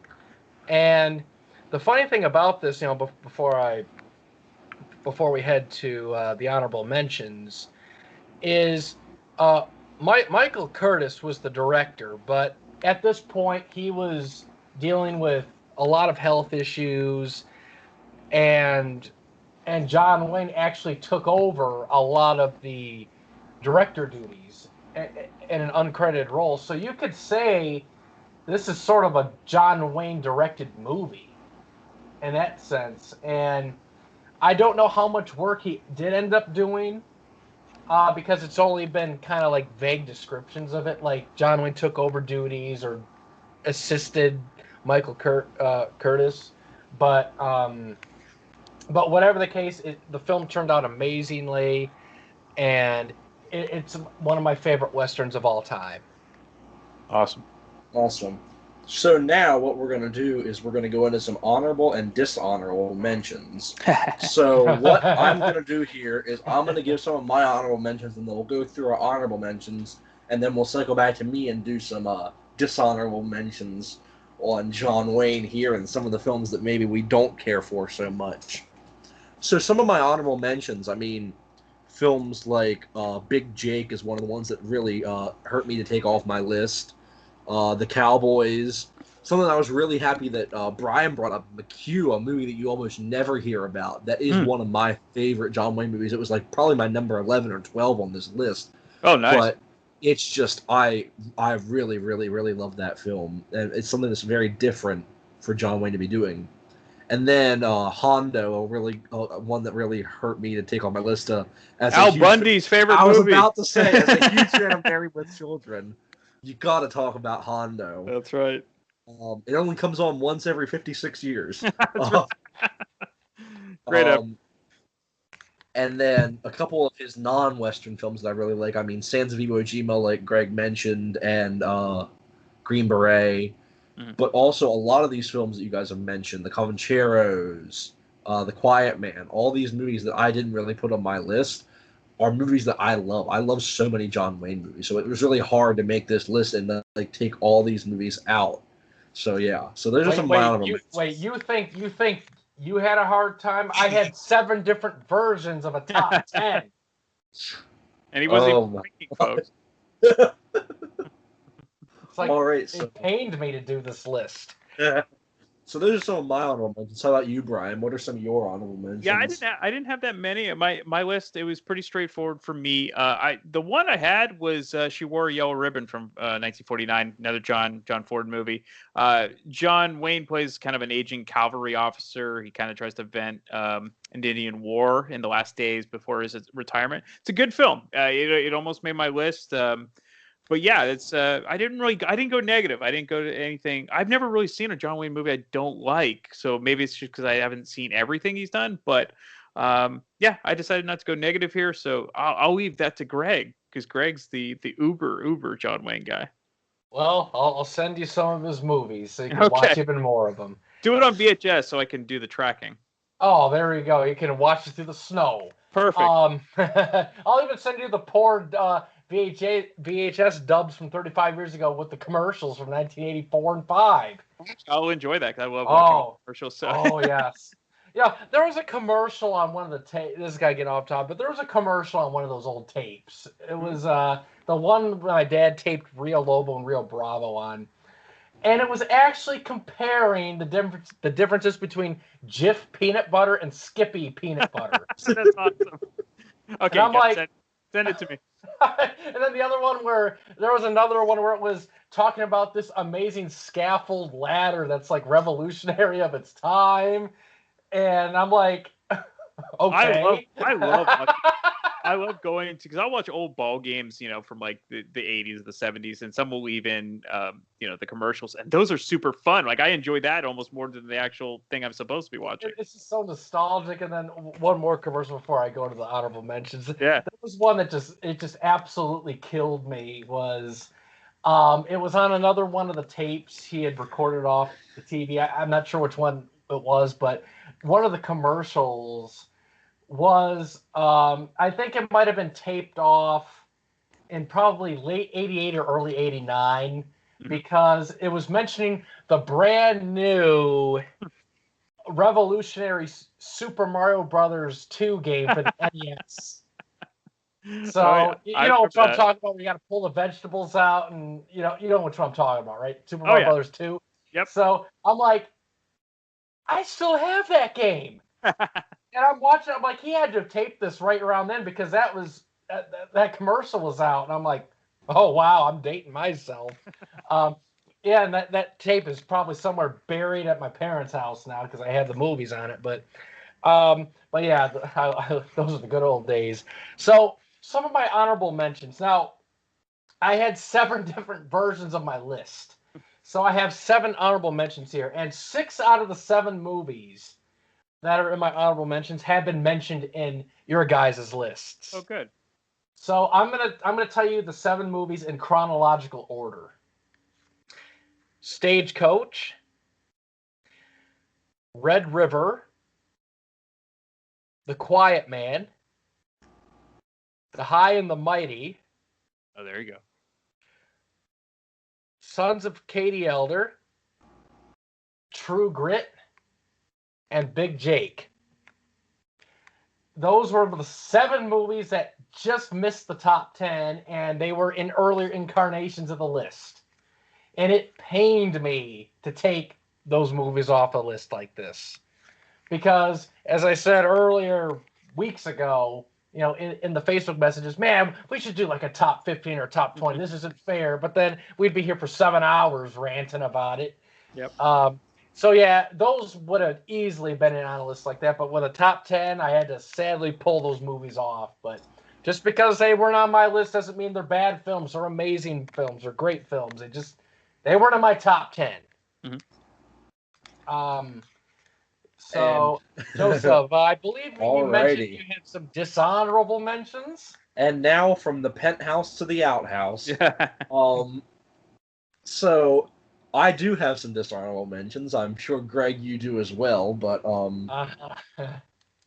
2 of my dishonorable mentions are sequels or semi-sequels to other John Wayne films.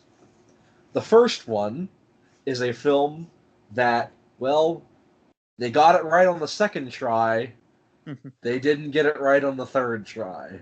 Rio Lobo. God, I hate this film. Don't let my dad hear that. It is so boring. John Wayne's character is not memorable at all, and it has none of the charm that the first 2 have. And boy, golly, do I not like this film. The other sequel that I do not like at all takes one of my favorite John Wayne characters and takes everything that was good about that character and practically throws it right out the window. And that film is Rooster Cogburn. Oof, what a bad movie. Not a fan, not a fan. Then, some of the ones that, other than that I really, really, really dislike, Hellfighters. Most people haven't heard of it, for good reason. I have. I mean, I figured you have. Movie about John Wayne being an oil rig firefighter. That's about as interesting as it gets. It's not really that interesting of a film, nor are a lot of his, like, what I would classify as his disaster movies. So, while The High and the Mighty is very good, stuff like Island in the Sky, stuff like down that sort of vein, I am not a fan of. And some of his war movies got a little bit too far out there. But then there's a lot of his early Western films that I have not seen that I probably wouldn't enjoy nearly as much. Or stuff like the movie where he played Genghis Khan. You know, yeah. Yeah. So, Greg, what are your dishonorable mentions?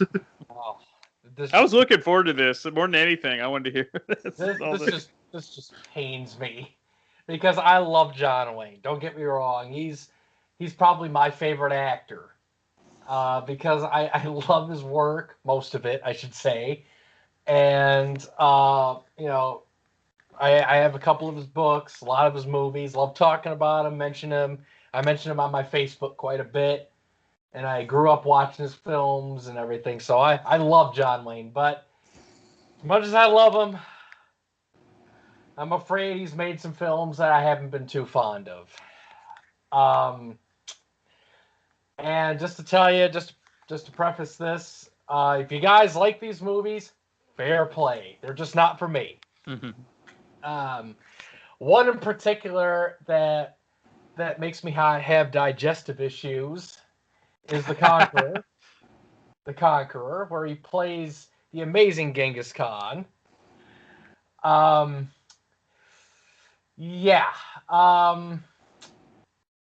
I can say is he was dreadfully miscast. It's memorable for the wrong reasons. And it pains me that someone of that caliber is in a film like that. That was made the same year as The Searchers. Yeah, it's like I'm so glad The Searchers came at that, because if The Searchers came first and then The Conqueror, I'd be like, what the fuck happened? But But I guess he did extra good work on the Searchers to make up for the Conqueror. But yeah, the Conqueror is, oh, you know, not a fan of it. Although I will say this, I will give the film credit. It actually surprisingly made profit. It bombed in the U.S. and Howard Hughes was so embarrassed by the film that he actually bought all the copies of it and took it out of circulation for a while, then re-released it. But the film actually did okay overseas, where they have a taste for the Conqueror apparently, and the film actually made a profit, which actually absolutely shocked me. So I'll give it credit for that. Another one that I'm not a fan of, and it's hilariously bad in some ways, is 1957's Jet Pilot. Now, oh shit, I've never even heard of this. for good reason. Okay. Because it was made by Howard Hughes, RKO production. Okay. And Howard Hughes was notoriously known for being eccentric and had OCD and basically genius, brilliant, but had a lot of demons. He's basically Elon Musk. Yeah, something like that. Except with much longer toenails and fingernails and hair and all that bullshit. Right. And Elon Musk get Katharine Hepburn. So what happened was the film mostly was shot in the late 40s, but it wasn't released for 6-7 years because Howard Hughes kept tinkering with it and doing stuff with it. And by the time it was released, all the planes in the fucking movie were out of date. And you had and then when you saw, movies like the Searchers and, Hondo, Searchers, High and the Mighty, Conqueror, all those earlier films, and then you see Jet Pilot, it's like, wow, John Wayne looks a hell of a lot younger in 57 than he does in 54. I'm like, yeah, because it was shot in 49. So, yeah, hilariously bad, out of date. The script didn't make sense. Nothing made sense about the film. And I can't believe my dad taped that.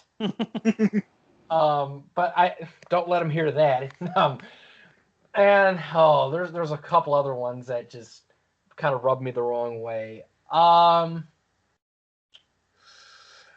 As Joseph said, Hellfighters, I'm not the biggest fan of. Although John Wayne has said on a trailer I have on the later years documentary, it was the hottest movie I've ever made. And I'm like, I get it. But yeah, so I'm not a big fan of Hellfighters. To me, it's not really memorable. That's the thing about it. I don't remember too much. I've seen it a few times, but I can't recall any classic scene or anything that makes me want to pick up that movie and recommend it to somebody. All I just know is John Wayne said it was the hottest movie he made, and he was paid $1 million for it. So that's how much I know about it. Couple weaker films. Cahill, United States Marshal, and The Train Robbers are okay, but not really all that memorable for me. As Joseph said, Rooster Cogburn. True Grit was amazing. Rooster Cogburn wasn't. And I'll leave it at that. Let's see. Another one that I'm trying to think. There's a couple other ones that I'm not really big on, but I don't know if they qualify as bad or mediocre, but just there. There's a couple ones from early 40s. One in particular, Reunion in France. Not really a fan of that one, just meh. Then I'll list two more. One is, now, The Quiet Man was mentioned. I love The Quiet Man. I think it's one of the most beautiful films that John Ford has ever directed. And it just missed on my top 10 favorite movies. Mm-hmm. I love The Quiet Man. And it's a beautiful film. The film that came after that is a completely different story. It's an anti-communist film called Big Jim McLean. Mm. Now, it's not a bad film, but it's just such a huge step down and an unworthy follow-up to The Quiet Man. It's like, I don't know. It's not a bad film, but it's like, it's just there. It's meh. And then another one that I'll watch, and it's okay at best, but more on the mediocre side, is Trouble Along the Way from '53. This one, John Wayne plays, he's in a different role. He plays a character where he tries to save a failing university from bankruptcy. Mm-hmm. And it's basically, it's got a charm about it, so it's not the worst thing. I mean, I'll watch it over The Conqueror. But, this little university is about to be closed because it's in financial free fall. And then John Wayne gets hired. He was a former football coach in the movie. He hires John Wayne to build a sports program to try to save the university. And basically, it's kind of a middling plot. I mean, it has its charm, and it's, not terrible, but it's just not a memorable film. And at this point, John Wayne was going through some personal troubles with his wife. So he basically had to pay for a divorce settlement, or help pay for it. So he basically did this film to help pay for a divorce settlement. So it's just meh there. It's not the worst thing he's done, but it's not one I would recommend. If you want some good early 50s John Wayne movies, Rio Grande and The Quiet Man are the ones you should watch. The plot almost sounds like an Abbott and Costello or Marx Brothers movie, Yeah, it's very atypical Wayne. Yeah. So, I mean, that's all I could say about it. And I know, Brian, you don't have any dishonorable mentions. No, I'll let you have them all. Let me have them all. There's got to be one where you could just say, I didn't enjoy it as much. There's got to be something. I think the key was, when I really started to dig deep, it's when obviously the internet was alive and well, and so I kind of researched a little bit. So I also I have an amazing, it's Leonard Maltin's classic movie guide. So I'd always flip through that too. And if anything was like 2 stars or less, then I usually avoided it. And so I kind of, self-censored before I got to some movies. And maybe I didn't want to watch a lot of, I think if I'd watched them on television as a kid, because there was nothing else on, then maybe I would have had a different perspective. But I really haven't gone deep into films I didn't think I'd like. So maybe that's a reason. So you spared yourself the agony. I did. Thankfully I have. Yeah, well, I'll tell you what. I want you to see The Conqueror. Okay. No, Brian, don't do it. No. Okay. No. It depends. How long is it? Is it longer than 2 hours?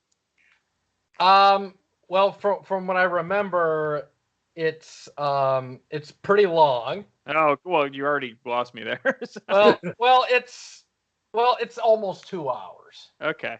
So here's the thing. But I'll put this into perspective. Mm-hmm. Rio Bravo, a film that has been talked about already, is very long. Yeah. The Conqueror, even though it's shorter by about a half hour or so, it feels like it's dragging on forever, and it feels longer. That's all I'm gonna say. So nobody's mentioned the Alamo. Does anybody have a big problem with that one? Really. I like the Alamo.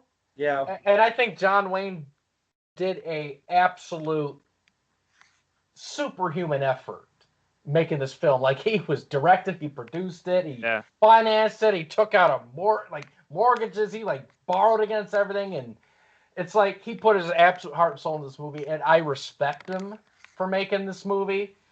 I like it, but it would not make a top 15 or 20 list for me. I would kind of put it in a mid-tier sort of a category. I like it, but I wouldn't consider it to be in my personal top 10, 15, or even 20 films. Got it. Yep. Yeah, that's kind of where I'm at too on that. I mean, it's a good film, but it's really long, and especially if you see the restored version, it's really it's long. Three fucking hours. It's like watching the Roadshow version of It's a Man Bad World. Oh God, You're getting in, or the restored version of Once Upon a Time in America or something like that. You're getting in a really, really long territory. Yeah, we're talking the length of the Titanic movie. So yeah. Okay.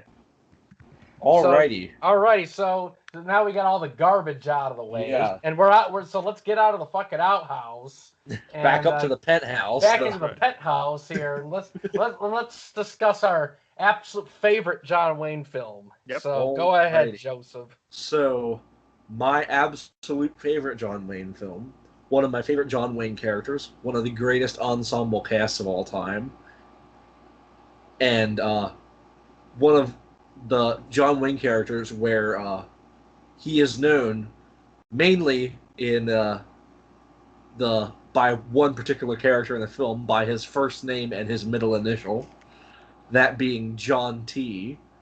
My number one John Wayne movie is Rio Bravo. Holy crap, I love this movie. Love it. It is the perfect Western movie. It is a perfect movie in general. John Wayne is perfect in it. Dean Martin's amazing in it. Ricky Nelson. Walter Brennan as Stumpy is one of my favorite parts of this entire movie. Angie Dickinson as Feathers is great. Carlos and Consuela are great. And Ward Bond is great. And then, of course, the villains, the Burdett brothers, are just great. Just the way that Stumpy just talks about Joe Burdett when he's in jail and stuff, and coming in there and shooting him, and just the way that everyone just treats Joe as just everybody knows he's just trash. Yep. But Nathan feels like he has to stick up for him because he's his brother. But just, I can't say enough good about this movie. Like we said, it's a long movie, but it doesn't feel like a long movie. You kind of go through this movie and you just know everything that's going on and everything. You're just so gripped by this whole movie that it's just, I can't say enough good about this movie, and it's the perfect movie, and it's the perfect John Wayne movie. Yep. So my number one, it's been discussed. It was Greg's 8, and it was Joseph's 2, and it's The Man Who Shot Liberty Valance from 1962. And actually, I don't know if I want to take credit for this, but this is going to be an upcoming episode in a couple months for Damn Good Movie Memories. And I think this might have been the impetus for this whole John Wayne discussion. Correct me if I'm wrong, Joseph. But we were definitely part of it. Okay. Yeah, because we were discussing The Man Who Shot Liberty Valance for that episode, Joseph and I, and then it turned into this, favorite Westerns, and then John Wayne and everything. So, yes. So definitely, if you want to know more about The Man Who Shot Liberty Valance, be on the lookout for the next few months. But yeah, arguably, definitely one of my favorite Westerns ever made. It's definitely, obviously, my favorite John Wayne Western. And as you guys had mentioned, it's not necessarily all about John Wayne. The reason I love this film so much is everyone shines. It's Jimmy Stewart, Vera Miles, of course, Lee Marvin, and then the co-stars are amazing. Edmund O'Brien and Andy Devine, John Carradine, Strother Martin, Lee Van Cleef, so good. The film's told in flashbacks, which is pretty cool. When Jimmy Stewart, first arrives to the small western town, he's this young, idealistic lawyer, and his innocence is quickly gone because the stagecoach gets held up by Liberty Valance, and what a perfect villain. Liberty just beats the shit out of Ransom, right from the get-go, and he's taken in by this restaurant owner, and then Tom Donovan, John Wayne comes in, gives him the facts of life about the West, and the great part about this is the plot still holds up today. The back and forth between Jimmy Stewart doesn't want to get even with a gun. He thinks that he can get even by the law and by education, whereas Tom thinks no, you can't deal with Liberty Valance using education. You have to fight fire with fire. And that totally still holds up today. You need the law and order. They needed to find statehood. They needed to eventually do it the legal way. And all of the people in the town, they wanted to go to school as well. That's a great scene where they're all sitting, being taught by Jimmy Stewart, and then all of a sudden, John Wayne storms in and it's like, you need to go to work. His right-hand man, Pompey, was learning how to read and write. And so was everyone else in the class, and that was great there. And that's kind of why Vera Miles steers away from John Wayne and to Jimmy Stewart, because she saw a future that would be different than what Tom had. But again, it's not a knock on John Wayne's character. You needed John Wayne because Liberty Valance wasn't going to be stopped without John Wayne. So, and again, we had mentioned it, Lee Marvin, nobody better and to play a villain, because you need a strong villain in a movie like this, because if you don't have a strong villain, the movie falls apart. And we had mentioned John Ford, and he loved Lee Marvin because Lee Marvin was a military guy, and a lot of his acting came from his discipline of being in the military. And I think a little bit of, we haven't really touched upon it, but there was always a big to-do about John Wayne not being in the military and not serving in the war. Not that he didn't want to.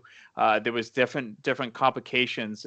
He was actually, he did better for the war effort actually appearing in war movies than he did actually probably fighting. So there was a lot of back and forth between that. But I think John Ford actually kind of held it over John Wayne's head and many of the time. And Greg had mentioned this film, if it's not shot in black and white, I don't think it's a classic as much. I mean, it's still a great film, but the shadows and the depth and the darkness makes this film a lot deeper, in my opinion. And it's one of the greatest films out there, and that's why it's my number one film. Awesome. All right, so it's up to Greg. What is your number one John Wayne film? Well, I can safely tell you it's not The Conqueror. You sure you don't want to do another list? Number 8? Oh, God. It's like I'm going to be traumatized after we do this list again. No, but I have to say, Joseph's a jackass because he stole my number one. So, yeah, my number one is Rio Bravo. Nice. So we share our favorite there. We have a joint favorite. And unlike what Joseph said here, where it's like, I can't say much more about this film and stuff. Well, I can. So I figured you could. So you were part one, I'll be part two for Rio Bravo. So why this is my favorite John Wayne film, it comes down to a multitude of reasons. One, it's such a perfect John Wayne movie. You have him playing Sheriff, John T. Chance, T for trouble, as what Angie Dickinson's character said. And he's a realistic badass. He's not invincible because, as you can tell, he gets tricked partway through the film, but he's a realistic badass. And, he's up against the Burdettes. And he doesn't want help. But he has to. But people keep trying to help him. and you have, Ward Bond's character, Pat Wheeler, who's insistent on trying to help him, and and told him about Colorado, and it's like he's like, I don't want help, and it's like he's fighting to like do this alone, but then he soon realizes, yeah, I'm gonna need help.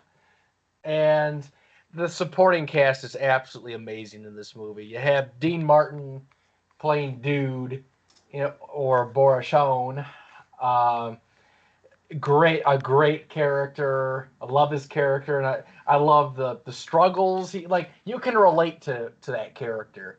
Yeah. Like he's trying to do his job, but he's suffering from the ill effects of alcoholism. He's trying to turn everything around, and and the struggles almost lead him to permanently quitting as a deputy, but he regains his old fire when hearing the Cutthroat song, and he gets his wind back and he's ready to go. And I love that. I love the Ricky Nelson character. I love the fact that he surprises you with his adept gun skills, and he's great with the guns. And I love that he's he is a rookie. He doesn't have a lot of experience, but he's got a lot of common sense too for someone who's inexperienced. And then you have Angie Dickinson as Feathers, phenomenal. Just so many classic scenes with her, especially the scene where John Wayne accuses her of stealing the cards, and and then and then she's insistent. It's like, you gotta search me. It's like, is that what a sheriff usually does? and then you got Colorado going, she doesn't have the cards. I think the guy in the checkered vest has them. And it's like they go down and they stop the card game. And I love he kicks the chair out from under him, and it's just it's a great scene. And it's John Wayne having to, and he's like, you can tell he's like, man, I'm just embarrassed, and I was wrong, but he's just too proud to admit it. Right. It's like, and I love that character. And it's like, he's this realistic badass, but he's got weaknesses. And the Burdett characters are great. Love both Nathan and Joe. And an element to the film that I love, because it's full of action. It has a great story. The humor. There's a lot of great humor bits in there. With the sheriff not wanting help, but also you have some great moments from Carlos. Yeah. The hotel owner. Especially where the sitting outside the room in the chair thing, and it's like you say she's a fool. And then he keeps grilling John Wayne about, did you tell her she's a fool? and then when he runs into the jail with the black eye, and it's like, you told me to put the lady on the stage, and it's the whole banter is just hilarious with Carlos. And then I love how he has a scene in the final gunfight at the warehouse where he's trying to shoot with a fucking double-barreled shotgun like that. It's like, good luck hitting something from afar with that. But yeah, Rio Bravo to me is the quintessential John Wayne movie. You have a great director in Howard Hawks. You have John Wayne giving one of his absolute best performances in a movie. You have an amazing supporting cast that complement him, and you have great chemistry between everybody. And to me, the film justifies the nearly 2.5 hours. It's one of those films where, if you get up and you miss sections, it's like, oh, you got to go back and watch it, because it's like every scene is important to the plot, and it's like everything flows really well. And I love when the film starts. The scene where Dude opens the back door to the saloon. Mm-hmm. And you see this character, and he's like this pathetic alcoholic, and trying to get the silver dollar out of the spittoon that Joe Burdett threw, and then you see the sheriff kick the spittoon over, and it's like, how pathetic are you? And then you see him, dude, hit John Wayne across the head with the board, trying to impress, and fails, and it's just.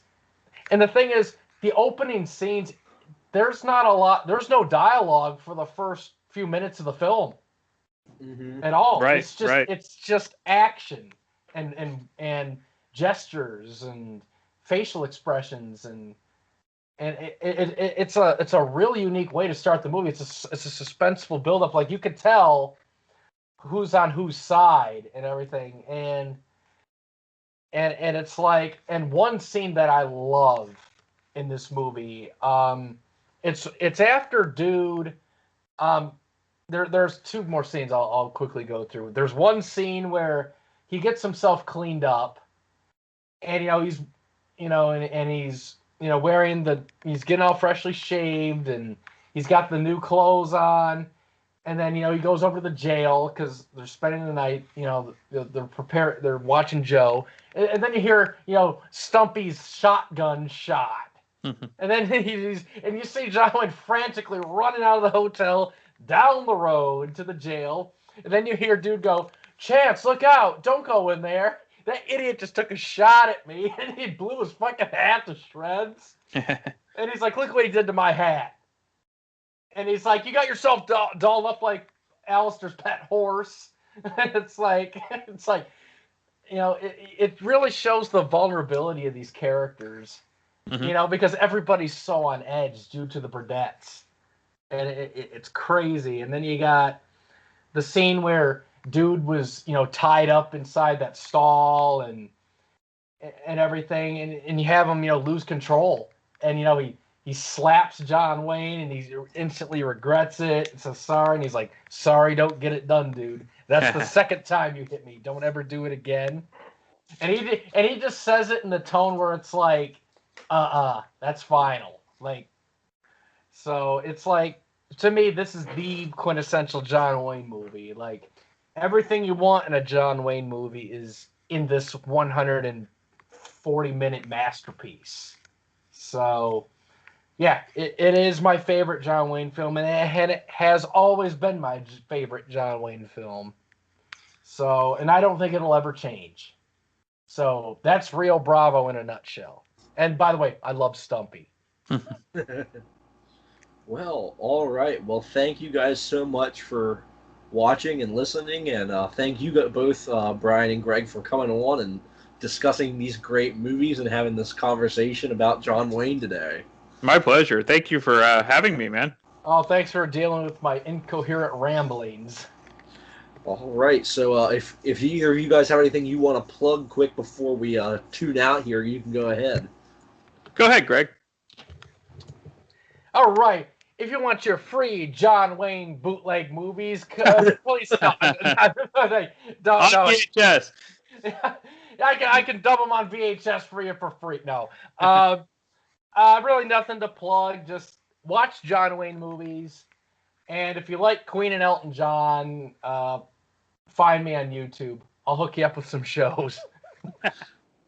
So, as Joseph has mentioned, I have my own movie podcast, Damn Good Movie Memories, that Joseph has appeared on numerous episodes. Coming up, he's going to be on a Frankenstein episode and eventually the Muppets. And we had already mentioned The Man Who Shot Liberty Valance. So all good stuff coming from Joseph. And yeah, it's a lot of fun. The first 100 episodes are kind of movie themes. And then I kind of ran out of ideas and didn't want to really stretch. And so I have a very large DVD collection.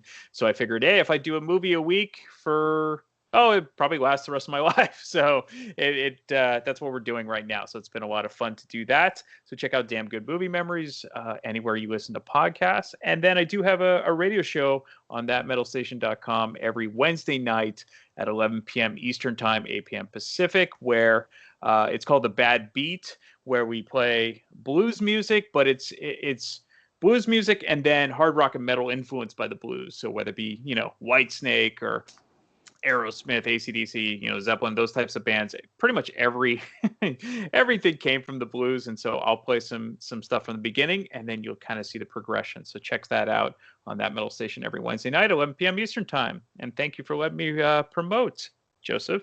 Brian, I have a request for your radio show for the music. Whenever you get a chance, I want you to play the theme to the El Dorado movie. There, that's metal right there. El Dorado. Okay. Yeah, or the Dean Martin classic, My Rifle, My Pony, and Me. I may have to do a double shot. There we go. Do it for John Wayne's sake. We have to promote the Duke. Okay, fair enough. I agree.